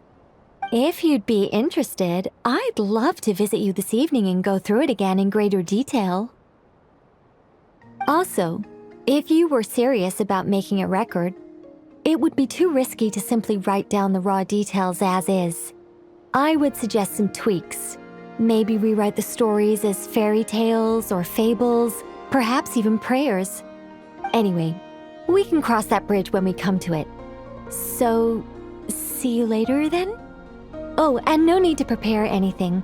Just a cup of tea will do. See ya! She seems friendly. It's just... It's so nice to find someone who's actually willing to listen. I've been dying for a chance to finally go through all this systematically from start to finish. Any longer and I'd probably start forgetting it. Now Paimon gets why Alice told us to mind our heads. Ha ha ha ha, what did I tell you? A lot of quirky people in Alice's orbit. Now then, the next order of business is, where do we start looking for the Moon Goddess's name? Maybe the rest of what Nicole has to say might give us some clues. Once I've heard her out, I'll summarize the salient points and share them with you all. I'm also inclined to review our other documents. Yes, our faith was first established by our Hyperborean ancestors, but many of the more factually accurate records are from after Kuthar's birth. Sounds like we're gonna follow Columbina's journey through Devat, huh? In that case, we'll start by heading to the Frost Moon Enclave. Sounds like a plan. Take this with you. I'll see about getting in touch with the Fatui. It'll probably just be Arlecchino and Sandroni again. They're the only ones who would want to help. Thank you, Mr. Varka. Ha ha ha ha ha, don't mention it. Honestly, I'm more comfortable dealing with the Fatui than prying into the details of a young lady's childhood. Catch you later. I should follow them. just in case there's some way that I can help.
A while ago, I took the time to organize all documents in our possession that pertain to Kutar.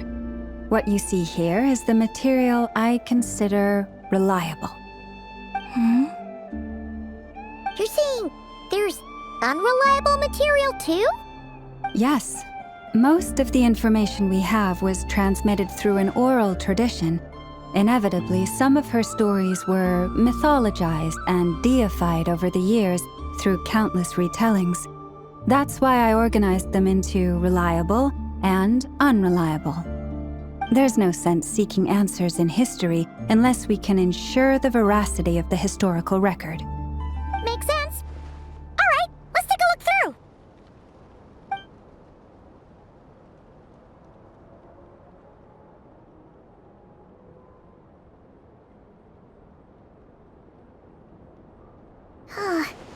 Almost all these records refer to Kutar instead of Columbina. Although neither of those is her real name. Paimon's not sure what point she's trying to make. What we can gather from these records is that the Frostmoon Scions worshipped her as a god, placing impossible expectations upon her. I cannot fault them for their earnest faith, but for all their devotion, worshipping her day in, day out changed nothing. I imagine that none of it resonated with Columbina. It wouldn't surprise me if, even back then, she had already begun to reject the name Kutar and everything it represented.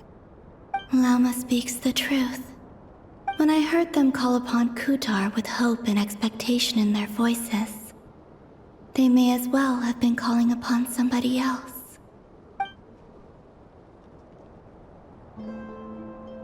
Well, that's a bit complicated. I looked at the level of detail, perceived authenticity, prose style, and how realistic their portrayal of Kutar seemed to be. Amongst the Frostmoon Scions of today, only I know of her existence, and I alone have spoken to her face to face. As such, I know that there are certain things she simply would never do. That being said, I have sensed some changes in her lately. Changes?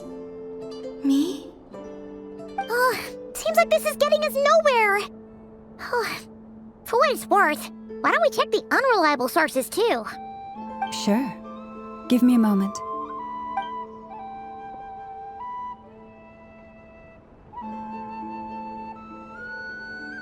Exerting but a fraction of her divine might, Kutar sheared a great mass from the snow-capped mountain and cast it into the sea, upon whose surface shone the mirror image of the moon. Thus was formed the island of Hisi. Yeah, right. That doesn't even begin to pass the sniff test. The 3 moons are not but lies through and through. Only one moon has ever shone for us, and Kutar is her name. The vast majority of ancient texts are filled with fanciful tales like these. I trust you understand my criteria a little better now. Kutar did not speak, merely gazing into the distance in silence. And where her gaze landed, this was her prophecy. Clearly, whoever wrote this text never even met Kutar. Otherwise, they'd know that her eyes are always closed. What about you, Traveler? What are you reading? Come on, let Paimon see. The child wished to build a wooden nest with which to shield a fledgling bird from the cold. But being so young and lacking in strength, the child could not snap the branches from the trees. Kutar was passing by. Upon seeing the child, she summoned forth the Kuhenki, who built a beautiful nest for the child. I remember that. Not knowing the meaning of Kutar's divine intervention, the child dared not to respond, and thus ran home to call their parents. But Kutar was gone. The Moon Chanter declared the event a miracle and took the nest as a relic, placing it on high for all to see. The child was named as one favored by the goddess and was greatly respected amongst the people. Yet, no further miracles were bestowed, and this matter was forgotten in but a few years. Huh. Any thoughts after reading that? Yeah. Columbina probably just wanted to join the kid in making nests. Ah. I'd originally considered this a fabrication, because Kutar did not perform any similar actions in subsequent records. But now that I think about it, it does seem like something Columbina would do. It's just that... She didn't know how other people would interpret her actions. She was probably worried about making things difficult for people. So, she gradually stopped joining in. Yes. Oh, that's so sad.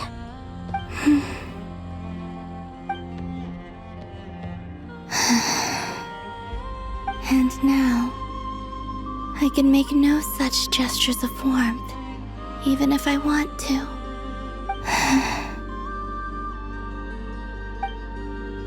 Still no name. That's a bit of a shame. But we did learn some interesting stories. That's gotta count for something. Barca said he was gonna set up a meeting with Arlecchino and Sandrone, right? Let's go back to Nasha Town and see how he's doing.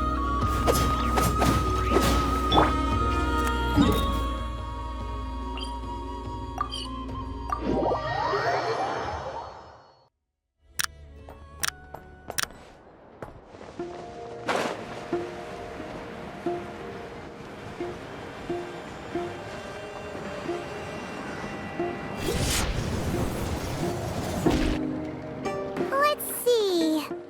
There's Varka. Oh, and it's Durin and Albedo too. Yeah, this is pretty much the same place we bumped into each other last time. I convinced them to stick around a little longer. We were all waiting on people, so I figured having a little company would help pass the time. Ah, so you've been waiting for us? Does this mean that you've already arranged things with the Fatui? Sure does. Now you're back, we can go meet up with them together. How'd your investigation of the Frost Moon Enclave go? Well, we didn't find out Columbina's true name. But apart from that, it went pretty well. Aha, just as well that I didn't tag along then. I'm sure our moon goddess wouldn't want every man and his dog knowing all about her private life. Still, desperate times, desperate measures, I guess. Someone had to do it. So, Varka was waiting on us, but what about you two? Are you waiting for Alice? Oh, no. We already met with her. We discussed that experiment I mentioned to you last time. Oh, and she also handed me this communication device. That's right. I understand she informed you about the relationship between the phantom phenomena and Tevat's borders, yes? She wants me to help her with some more experiments on that front. She said that she'll contact me through this device with more information. Ah, I see. Following instructions and making observations. Pretty common research method. Takes me right back to Albedo's lab. Wait, then who exactly are you meeting? Someone you know. Albedo's met him too. But I don't think Miss Lauma or the Grand Master have been introduced. Introductions are overrated, especially in cases like this. It's you! So, it's not like the Academia has prohibitions against going abroad. Also, I applied for leave. I've been writing to Hat Guy since obtaining a human form. I've already brought him up to speed on everything that's been going on in Nodcry. Hat Guy? Turns out, I actually have heard that name before. Oh? Then why did you react the same way I did? I only knew the name, not the fella. But since we're all here, let's do some introductions for what it's worth. I'm Varka, Grand Master of the Knights of Favonius. Lauma, Moon Chanter of the Frost Moon Scions. And I'm a Driosh from the Vahumana Darshan of the Sumeru Academia. Hat Guy. Good to see you again, Mr. Guy. I believe we last saw each other on the boat ride here.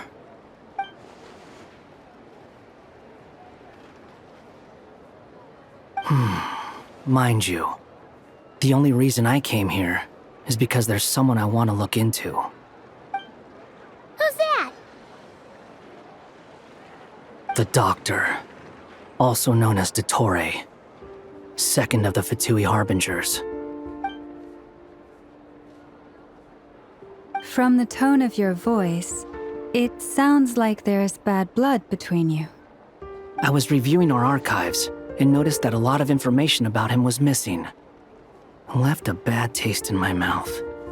That's all there is to it. Dottore, or Zondik, as he was then known, once studied at the Academia, but he got kicked out before he could graduate.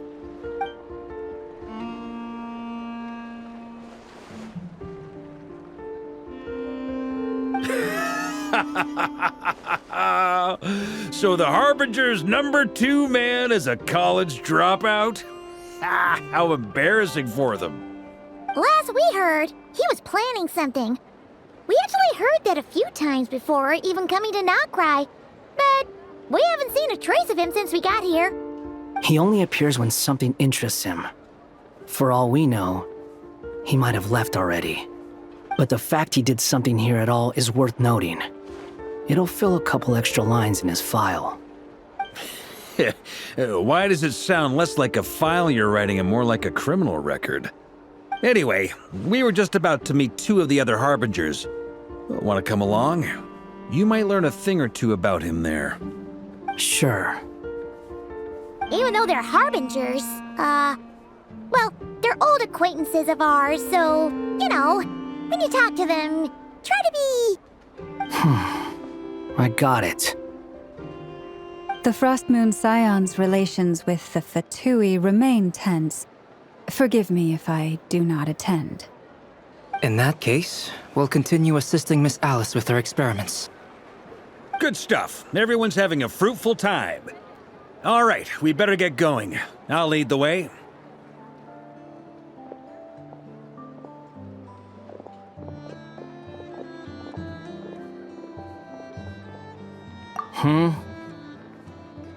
Well, yeah, that's obviously part of it. But I'm not the only one who has a score to settle with him. Neither you, nor Lesser Lord Kusanali, nor I want to see him meddling with things again. What's the hurry? Don't worry. Pigeons always know which way home is.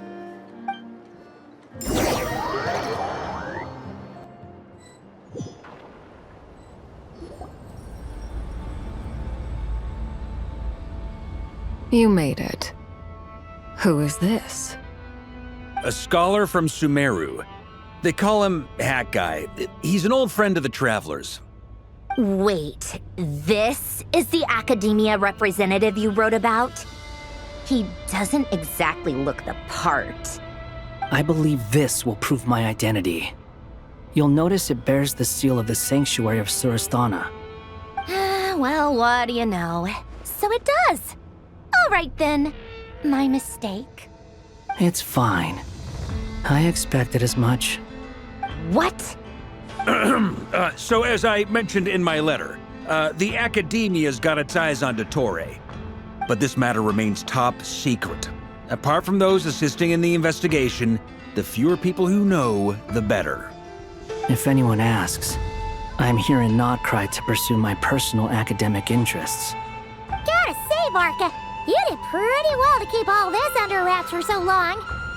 Sounds like you got in touch with the Academia about this way back. you flatter me. Where do I even start? Remember that time we fought Rerir at Star Sand Shoal? He sure let me have it then, didn't he? I'll bet Dottore had that all sketched out, with me as his convenient little pawn. He could not care less about us if he tried, but hey! The feeling's mutual. Does Dottore really strike you as the sort who values his relationships with his colleagues? Fair point. Definitely not. Which is why I always keep my guard up whenever he starts making suspicious moves. To that extent, our motivations align. On top of which, I consider you trustworthy people. Now, back on topic. In the wake of the Reikir of Solnari episode, Sandrone and I grew suspicious about Dottore's complete inaction during the entire affair. So we tried to find out what he'd been up to, but unfortunately to no avail. He never lets anyone in on his plans. The more he cares about something, the more secretive he gets. Indeed. Perhaps he believes that by keeping a low profile, he can avoid trouble. But that trick isn't going to work on his colleagues. Yeah, I mean, he's been researching the ancient moon's remnants.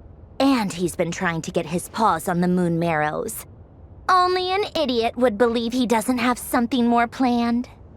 With this in mind, I returned to Snezhnaya and relayed my thoughts to Her Majesty the Tsaritsa, entreating her to have him recalled. That's pretty direct. Did the Tsaritsa agree? Yes. I made it abundantly clear that the Fatui's business in Nodcry is almost concluded, and we do not need 3 harbingers in this territory. Her Majesty concurred. Accordingly, Dottore has returned at her orders. I imagine he is continuing with experiments, which no one besides he would ever have any interest in. Common sense might mean nothing to him, but he's not stupid. He knows that no good can come from opposing the Tsaritsa. Smarts alone won't get him all the way. He needs the Rooster's resources and Regrator's Mora, both of which the Tsaritsa can strip from him by waggling a finger. But doesn't he have a track record of publicly following orders while going against them in private? He probably has it down to a fine art by now. Wouldn't put it past him. We worked together on a research project once. Only briefly, but it was enough to show me that we're fundamentally different people. He has no interest in doing things methodically, stage by stage. His thoughts jump all over the place, and the moment his curiosity is satisfied, or he gets the results he wants, he disappears. The only similarity we share is that, once we set our minds on doing something, we will see it done, whatever it takes. Oh, we definitely saw some of that in your battle with Rerir. You got so competitive. Ugh, do not remind me. Then I believe we all concur. Dottore will not simply give up. Fantastic. Now this is turning into a whole day of unpleasant memories. Ugh. Are you talking about the moon marrow stuff? He also strikes me as the kind of person to disregard experimental regulations, ruin all the equipment, and go way over budget. Then leave the first person he can find to deal with the fallout. Exactly! This one time, he was running some high-temperature experiment and the substance exploded. But does he care? No! He orders his subordinates to open the device so he can observe the results, which causes the gas inside to leak out. That gas was poisonous! If I hadn't been there, who knows how many people might have died. And after all that, he left while I was still cleaning up after his mess. What a waste of time, he said. A waste of time? The nerve! He wasted my time! You've been bottling that up for a while, huh? Hat guy, I must say, you seem awfully familiar with internal Fatui affairs. Especially when it comes to Dottore. Thank you, Lady Harbingers, for providing such valuable information. I have no other questions for now, so I'll be on my way. Wait, what? You're just gonna leave? You're welcome to join if you want. Ugh. Just when Paimon thought he'd finally mellowed out. He makes quite the impression. I'll say. I've met tons of headstrong people, but not many of them would join me in bad-mouthing Dottore. Anyway, back to the main agenda. Barca, you said that Columbina has gone missing? Or rather, disappeared. Yeah. We're working on building a connection between her and this world. The simplest method is to find out her real name. I've actually asked her that question before, but she said she didn't know.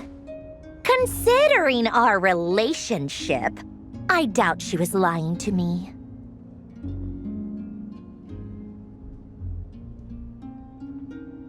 As far as I recall, she was never dispatched by Her Majesty to claim a gnosis or anything like that.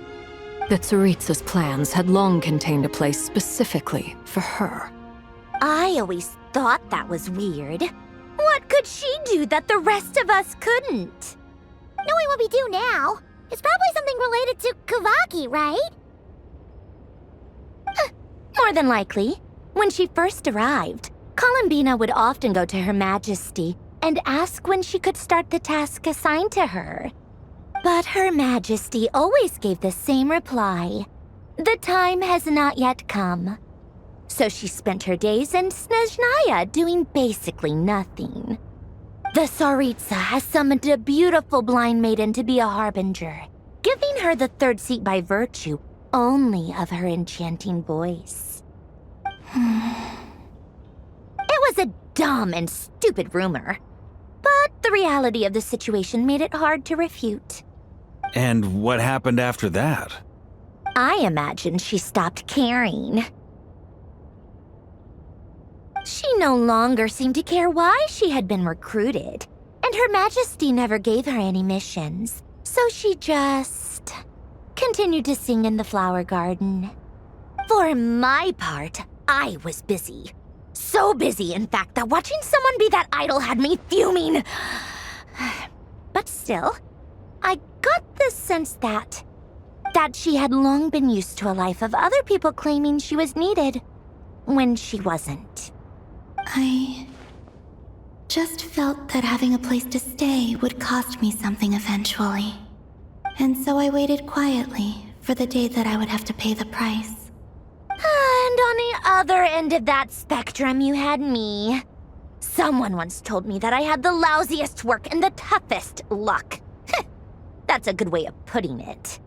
I forget who said it, but those words have always stuck with me.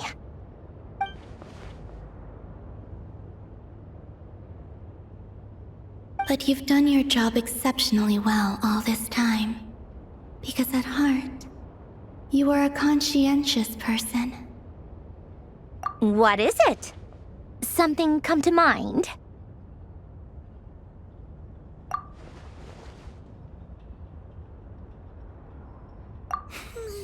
That makes sense. Nothing screams you are needed like your name shouted from across the town. Well, good luck with it. But if you ask me, Columbina is still the most shoutable name. I'm just so used to it now, after all the arguments we've had. I can't be bothered trying to remember another name for her. Nor I. Sandrone. Harlequino.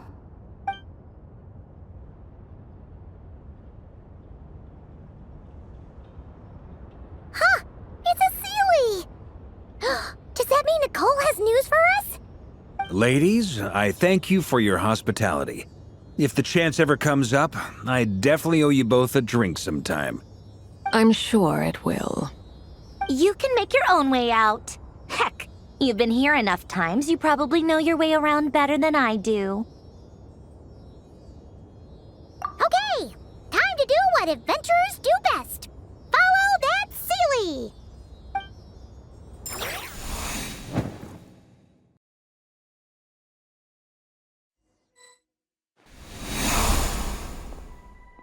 Here you are.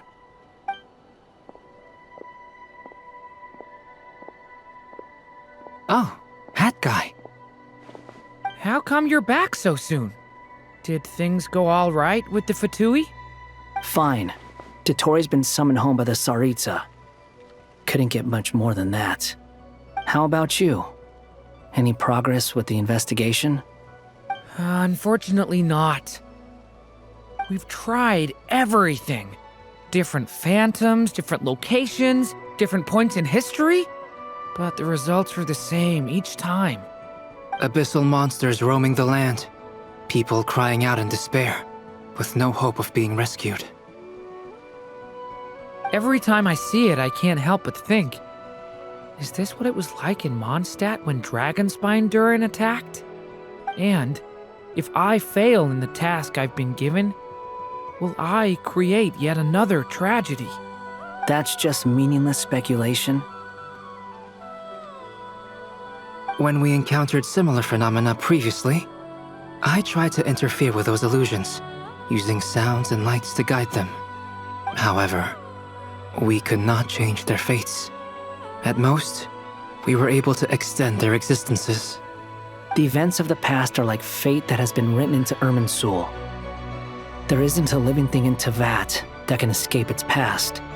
But Miss Alice instructed us to try to find ways to change the outcome that these phantoms face. It's an impossible task. Can't you just refuse? Since she asked us to do this, I feel like it can't truly be impossible. Or if it is, well, mages can make the impossible possible. I could not have been born as Durin otherwise. But you also said that your past 39 attempts were fruitless. That's true. But you're still going. Yes. After this many futile attempts, surely you realize that you're not doing this because you still believe what some mage told you. It's because you want her hypothesis to come true. It's something you wish for deep inside. So, think for yourself about what you want to do. As long as you don't believe it's futile, it isn't. Yeah. Previous experience indicates that we cannot touch the phantoms, which limits the effectiveness of our interventions. If we want to clear this hurdle, we need to break this rule somehow. Same thought here. Following the same rules means repeating the same failures. Reducing ourselves to mere playthings of fate. So you mean we need to figure out a way to make contact with them despite knowing that we can't? Yes, and I suspect that's something only you are capable of. Everything in Teyvat is logged in Irminsul, but the withering that once occurred in Sumeru was a sign that the Great World Tree was being corrupted. This corruption allowed things that should not have existed in Teyvat to appear. This is tantamount to rewriting reality to an extent. You're saying abyssal power might be able to affect those phantoms? No one's ever tried it before. If you're gonna try it, it'll take courage. And you have to be confident that you can control it. Is anyone there? Has anyone seen my daughter? She's missing. I have to find her. I hear someone inside. Spargana? Are you in there? Ah! If I can use my abyssal powers to warn him that there is danger here, maybe it'll change his decision. Maybe he'll stay away. Yes. The important thing is not the nature of the power, but rather how you use it. To intimidate and obstruct. Sounds about right for the Abyss. Well, let me try. I should be able to influence that thing. Have you seen a little girl? What? This isn't the time for that! Just run!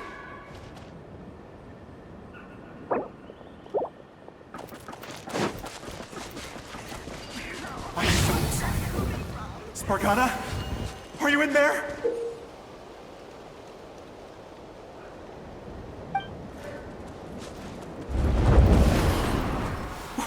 What is this? Looks dangerous. I should get out of here.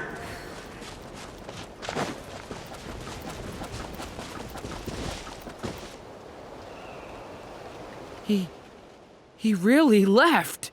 Ha! We did it! Don't celebrate too soon. Follow him. See what he does next. Monsters approaching from the front.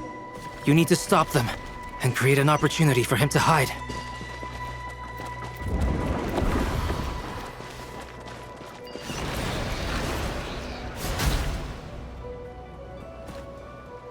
Help me!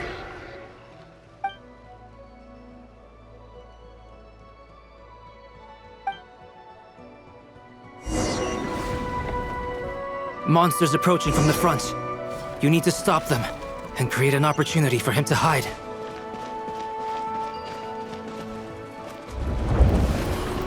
No! There's monsters ahead!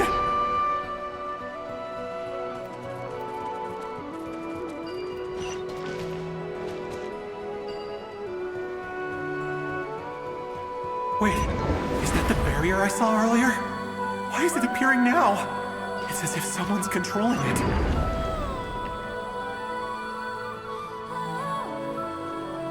The monsters are gone.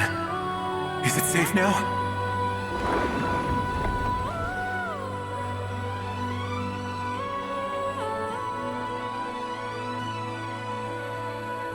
The barrier's gone too. How odd. Anyway, I guess I'll keep going. Quickly, let's keep up.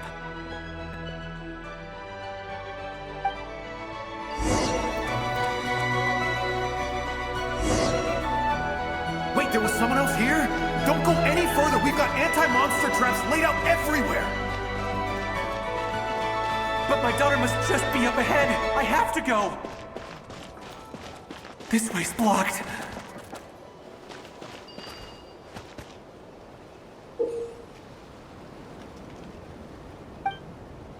We might be able to use the explosives over there, but we need to take care not to hurt him.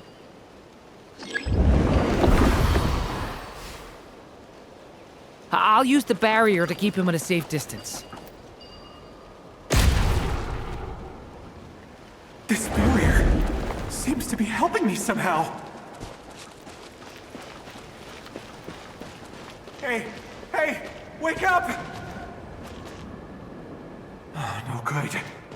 Gotta keep moving ahead.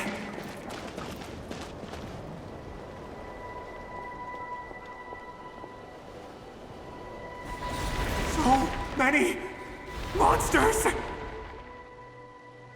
There's still a chance, Durin. Use the traps.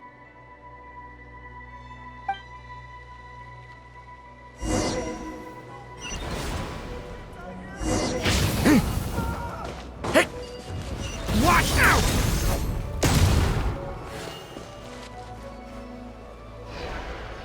Help me!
This is a new development. I've never seen this happen before.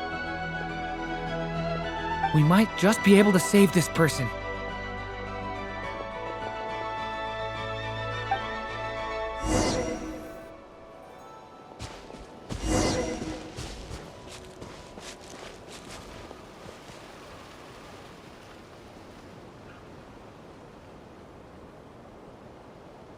Hello there. Have you seen my daughter? Spargana's her name. She's carrying a large backpack. Get out while you still can, you fool. You won't find any survivors here. But I can't just leave her here. She must be so scared right now. Sorry. Wish I could help, but I haven't seen her. You'll just have to keep looking. Okay, thank you. If I do find her, I'll get her to shelter and come back for you. Don't bother. I've got nowhere left to go.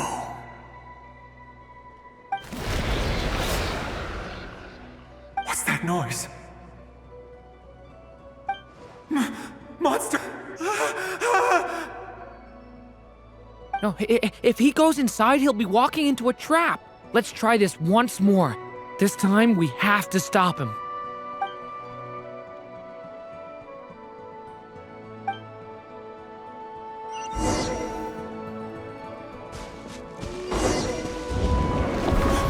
Why? How will I know where Spargana's gone like this? You know what? I'll trust this strange barrier. It's gotten me this far after all.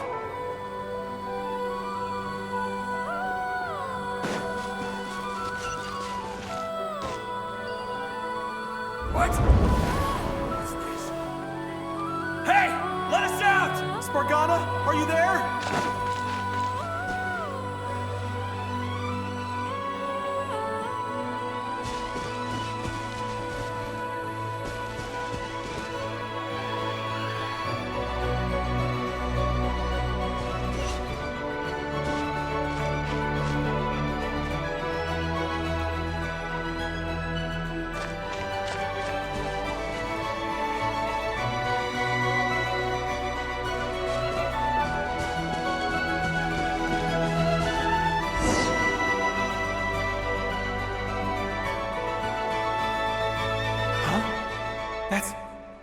That looks like one of my daughter's books! Thank you. Thank you! Yes, it's one of hers for sure. That's her name on it right there. She left her backpack here.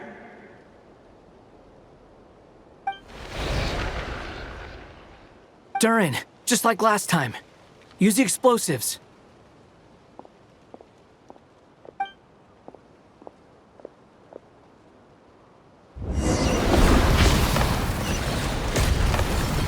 Watch out!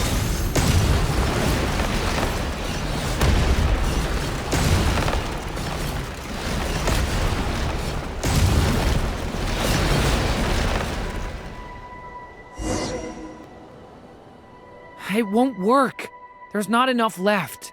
If he makes it in, he'll die. But then, this clue could be the key to him finding his daughter. It might not be the only one.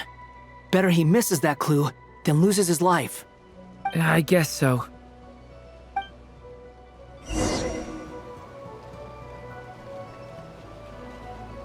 Stop him, Durin. We can't let him get any further in. That's my daughter's book! She's passed this way! Why? Why won't you let me go in? I've searched and searched and searched just for this! But how will I find her without any clues? I no longer have anywhere else to go.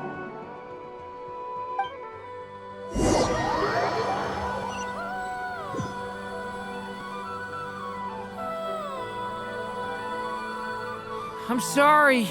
I'm so sorry. He refuses to go anywhere else. Whether he opens this door or not, all that awaits him now is death. We couldn't change his fate. Albedo? Hat Guy? Let's try one more time. I don't know how we're gonna do this, but I don't want to give up either.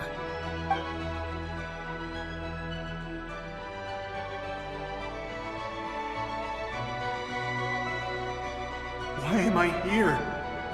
What's going on? All these scenes running through my head. Where are they from? Huh? What's going on? His reactions have changed. How many times have I... What's happening to me? Huh? Wait, who are you? You can see us now? I feel like I always could, but that I only just realized you were there. I'm sorry, I don't know how to describe what I'm feeling. But you were the ones guiding me using that marked barrier, right? I haven't done anything yet, but those monsters, those deaths, they feel like memories. Like things I really did experience. I won't find my daughter. In fact, I'll ultimately die trying to find her. Isn't that right? Well, no, it isn't. Yes, it is. Even so, we're trying to find a way out of this. You've not seen my daughter either, have you? It seems she really isn't here.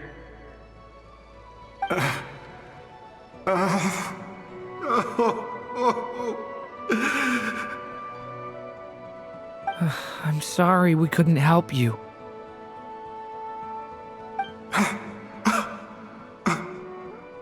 I'm just tired.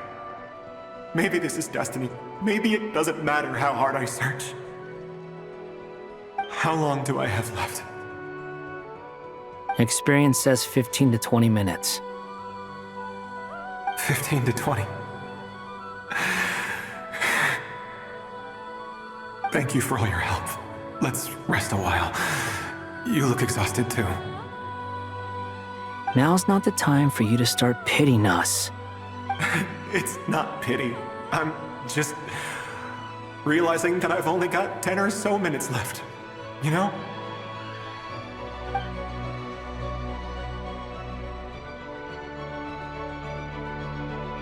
You say you're from Mondstadt, yes? A place with windmills, where people enjoy limitless freedom? And you're from Sumeru, where they've built an academy into a giant tree? Yes. It seems you've never heard of either place. Those names are unknown to me, I'm afraid, yes. Have you heard of Hyperborea? I have, but I heard that it was destroyed in the distant past. I see. That was where my ancestors once lived. What about Delphi Pytho? Was it later rebuilt? I've never heard that name. Then what about Sal Vindagnir? I have seen that name on stone tablets on Dragonspine. But I'm afraid the only things left of that place are its ruins. I see. Sure enough, there was no way to turn this around, huh? I'm sorry. I was the one who asked to chat, but it seems like we're too many ages apart. There's barely any common ground to start from. It's all right. We did hear something new, at least. From how you speak of your lives, things must be going all right for you, I guess. They are. Mondstadt is a place of freedom and happiness. There's a lot of good people in the church and the Knights of Favonius, and even outsiders find that it's an easy place to feel at home. We have festivals a few times a year. Everyone gets together to drink, sing, and be merry. Sumeru is a lot more uptight. Not really the kind of place where you can relax. It's a nation fraught with problems wherever you look. But if all you want in life is to seek knowledge, I guess it's pretty much paradise.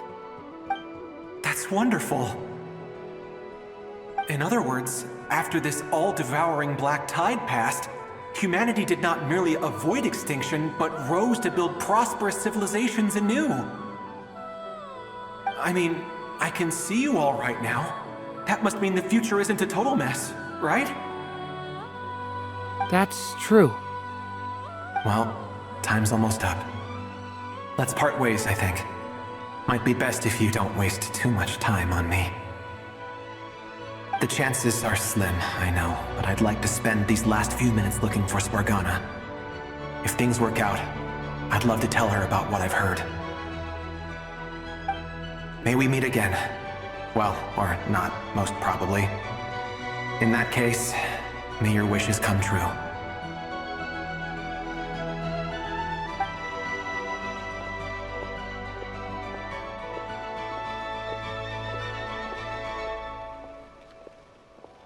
He's gone. In a few minutes, he will meet the end that was his to begin with.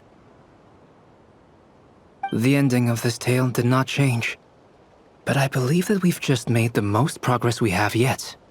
May your wishes come true. If only it were so simple. Hat guy, could I ask you a question?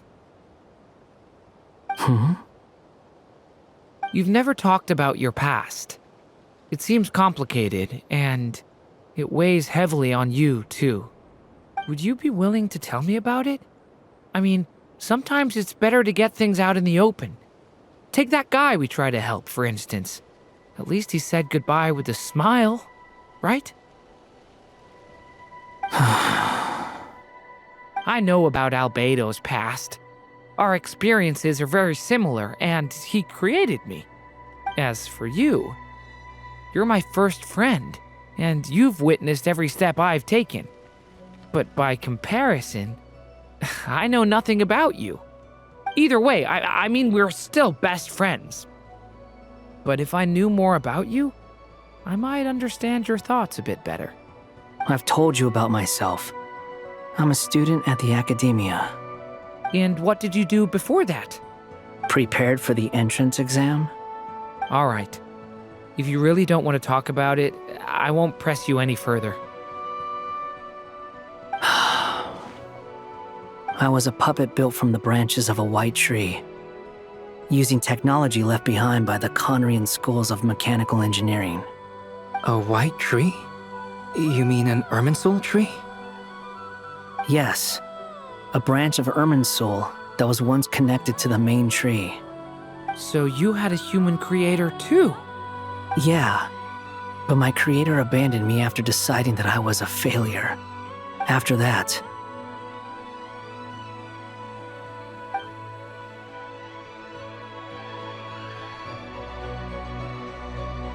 Durin, resisting the influence of the Abyss, suppressing the urge to destroy, trying to do the right thing.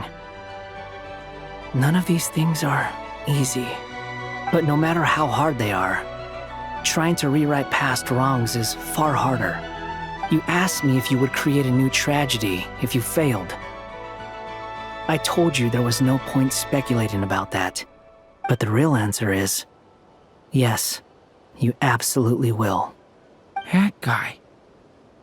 But at least you've got people here to help steer you away from the wrong path. So, just keep aiming towards the light. I will. I promise. All right, break time's over. Hello? Durin speaking. Hello, friends, it's me! What have you been up to, I'm detecting some unmistakable fluctuations here at the border. The amplitude isn't particularly high, but they're completely different signals from the ones before, and the scale is comparable to those I've detected previously. Alice, we were unable to save that person. However, he appears to have retained a portion of the memories gained through that cycle, and was able to hold a conversation with us. I see. Well, that is rather odd indeed. It definitely merits further attention. Could I trouble you to keep trying the same approach? I need to gather some more data. Counting on you. I should probably have Nicole come and check this out as well.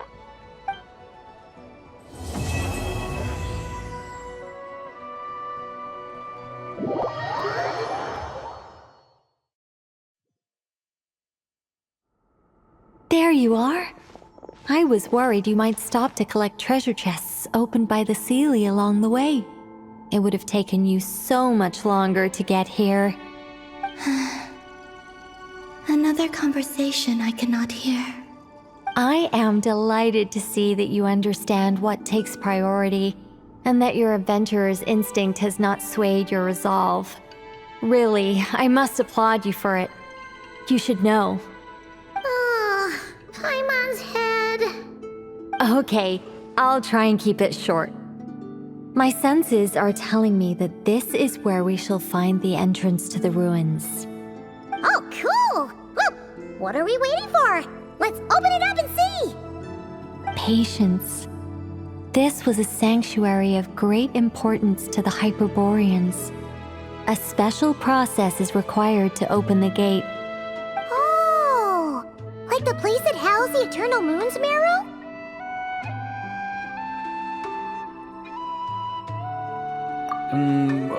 Okay, so what's the plan? Need us to do anything? And just the short version, if you can. Ah, all right then. I was planning to start with some background on the invention of these techniques.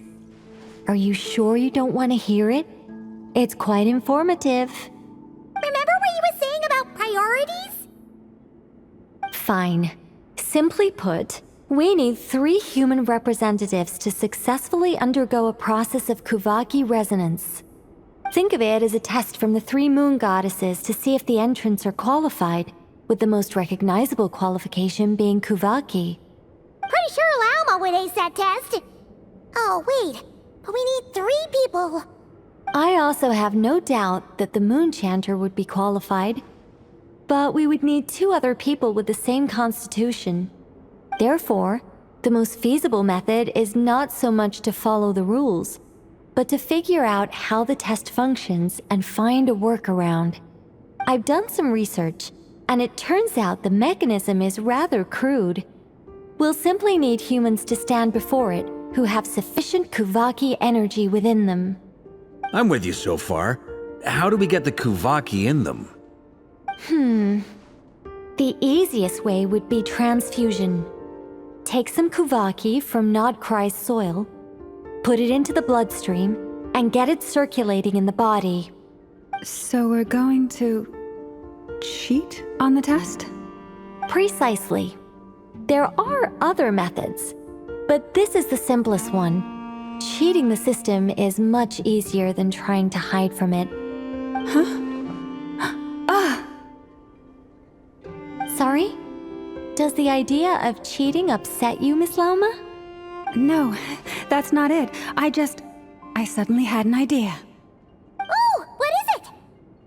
It's about Moon Prayer Night. I figured out a way for Kutar to join in the festivities. Huh? But as Paimon said, we need to have our priorities straight. Let's get back to the test. I'll follow up with Nefer on the festival arrangements. Oh, okay. Anyway, is this really the best method we have? A Kuvaki transfusion sounds dangerous, no matter how you slice it. If you think that's dangerous, wait till you hear the other methods. I'd be more than happy to go through them if you'd like. There are several. No need, we're good. Let's go with this one. Very well. Kuvaki transfusion it is. Now, I should mention that the risks can be greater or lower depending on individual compatibility. It would be rash to simply infuse the Kuvaki and hope for the best. If the body rejects it, the reaction can be quite severe. The symptoms are similar to another condition that some people living here suffer from, known as congenital Kuvaki sensitivity.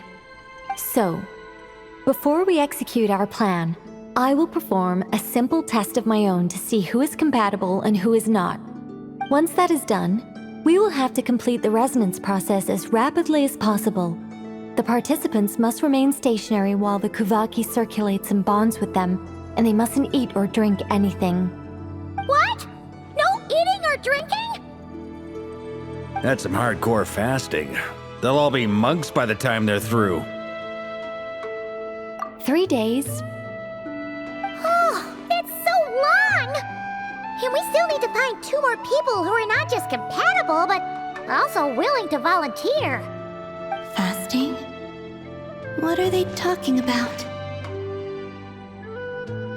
Really? Don't you want to think this through? Haha, count me in too. 3 days without food? I can handle that. Miss Nicole has made it clear that this is the easiest way. The way I see it, there's nothing else to discuss. It's time to step up. Yeah, you're right. In that case, Paimon volunteers to be Captain of Logistics. She'll keep the fires lit and grab some spare clothes to keep you comfortable. Then we'll start with you first, Traveler. Please step forward.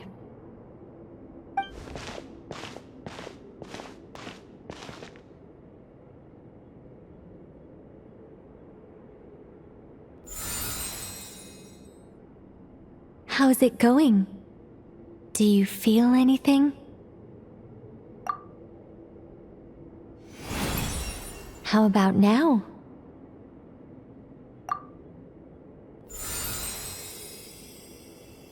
And now?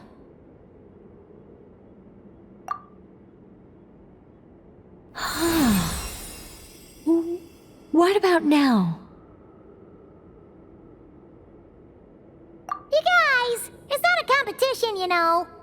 All right, I'm officially impressed. Even as a descender, you can withstand far more than I imagined. It's like I summoned a giant stone titan to arm wrestle you, and your arm hasn't even moved an inch. In my last attempt, I infused 5 times the amount of Kuvaki required.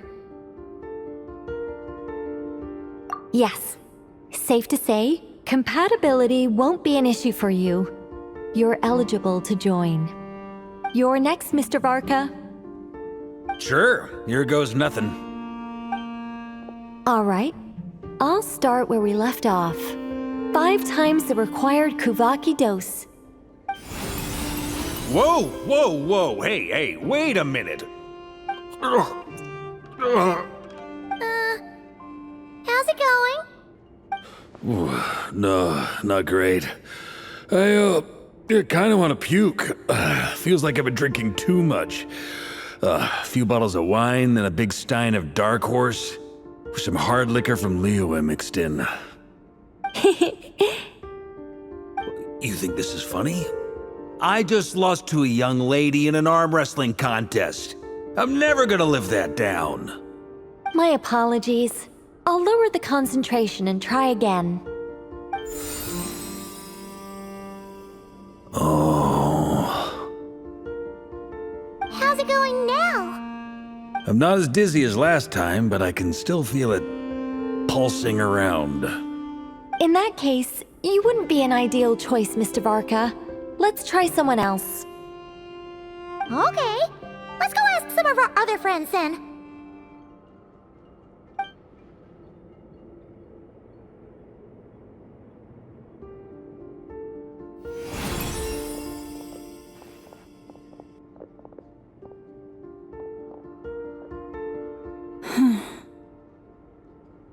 No surprises here, Miss Moonchanter.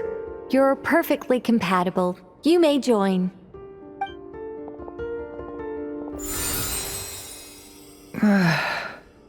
I'm getting a slight headache. Shame. You were so close. Whoa! Time itching all over! Allergic reaction. We can't have that. Huh? Well, are you gonna start a what? The Hexenzirkel is an organization that cares for and protects children. We will not have them do dangerous things. Not even tests.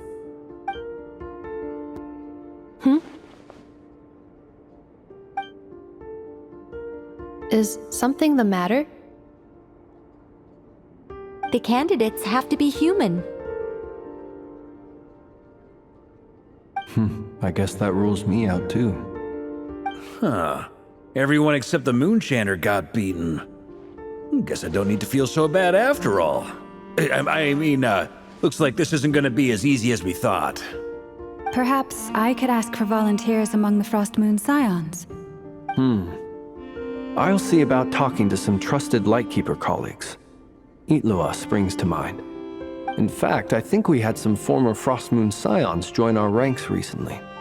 Can you give me the scientific explanation for how the test works? I can probably make some kind of test bot. Then we can just zip through Nasha Town, going up to people and pressing a button to check their status. Wouldn't that be way easier? No. Wow! No elaboration for once. How about I contact the Knights of Favonia's garrison in the Wave Chaser plane? Shame that Lohan's already left. And that guy's even tougher than I am. Strange. The moon goddess is clearly revered by many people. So why is she on the brink of disappearing? She mentioned that the world has rejected her from the very beginning. And when we fought the Reikir of Solnari, it seemed like she exhausted her power for our sake. Also, Paimon's not sure revered is the right word for how people feel about her. Gratitude, certainly. For my part, anyway. It's basic reciprocity. She helped us, so she deserves our help in return. Yeah. Even though she looked like she didn't care, she still saved a ton of people, including me. A review of the relevant data leads me to conclude that Miss Columbina is a good person. Yep, you bet! They really think so? I'm super surprised that Columbina isn't her actual name, though. I think it really suits her. It's light and graceful and... yeah, just a really pretty name. I know, right? Unfortunately, that's not our decision to make. Columbina. That was the code name the Fatui gave me. But it also came up in the song I heard when I was born. But... is that really all there is to it? What do I truly think of my own name? Is there anyone left who will still call me by that name?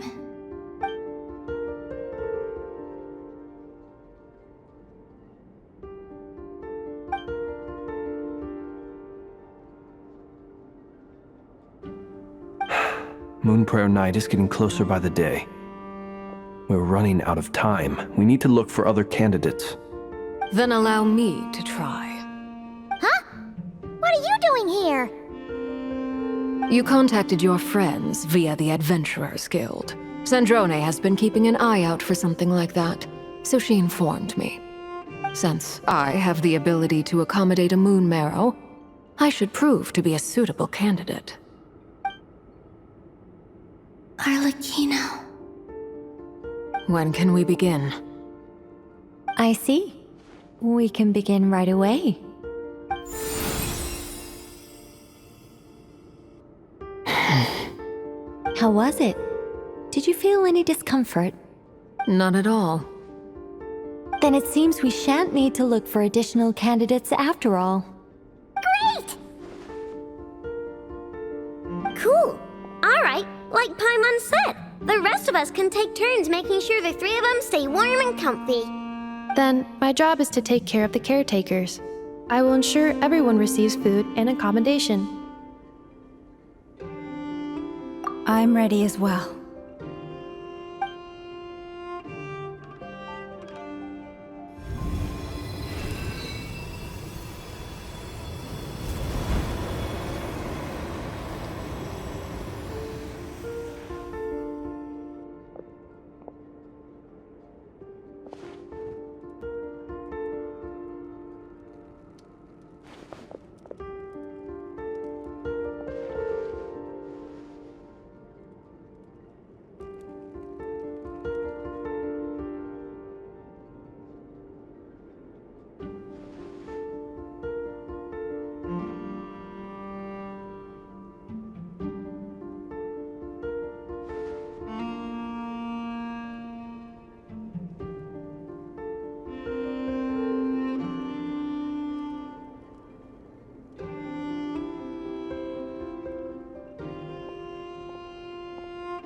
The work is done.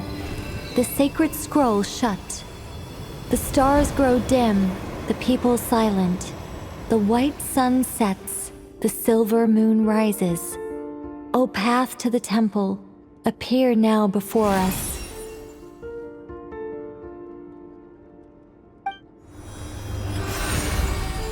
Wow! It really opened! So that's what all this is about. They've been trying to open this gate. Come, let us enter.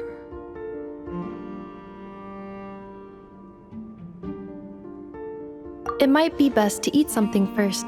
Take care to chew properly and swallow slowly. It will give your body time to readjust to the digestion process. They will head in soon. They will need to enter this gate.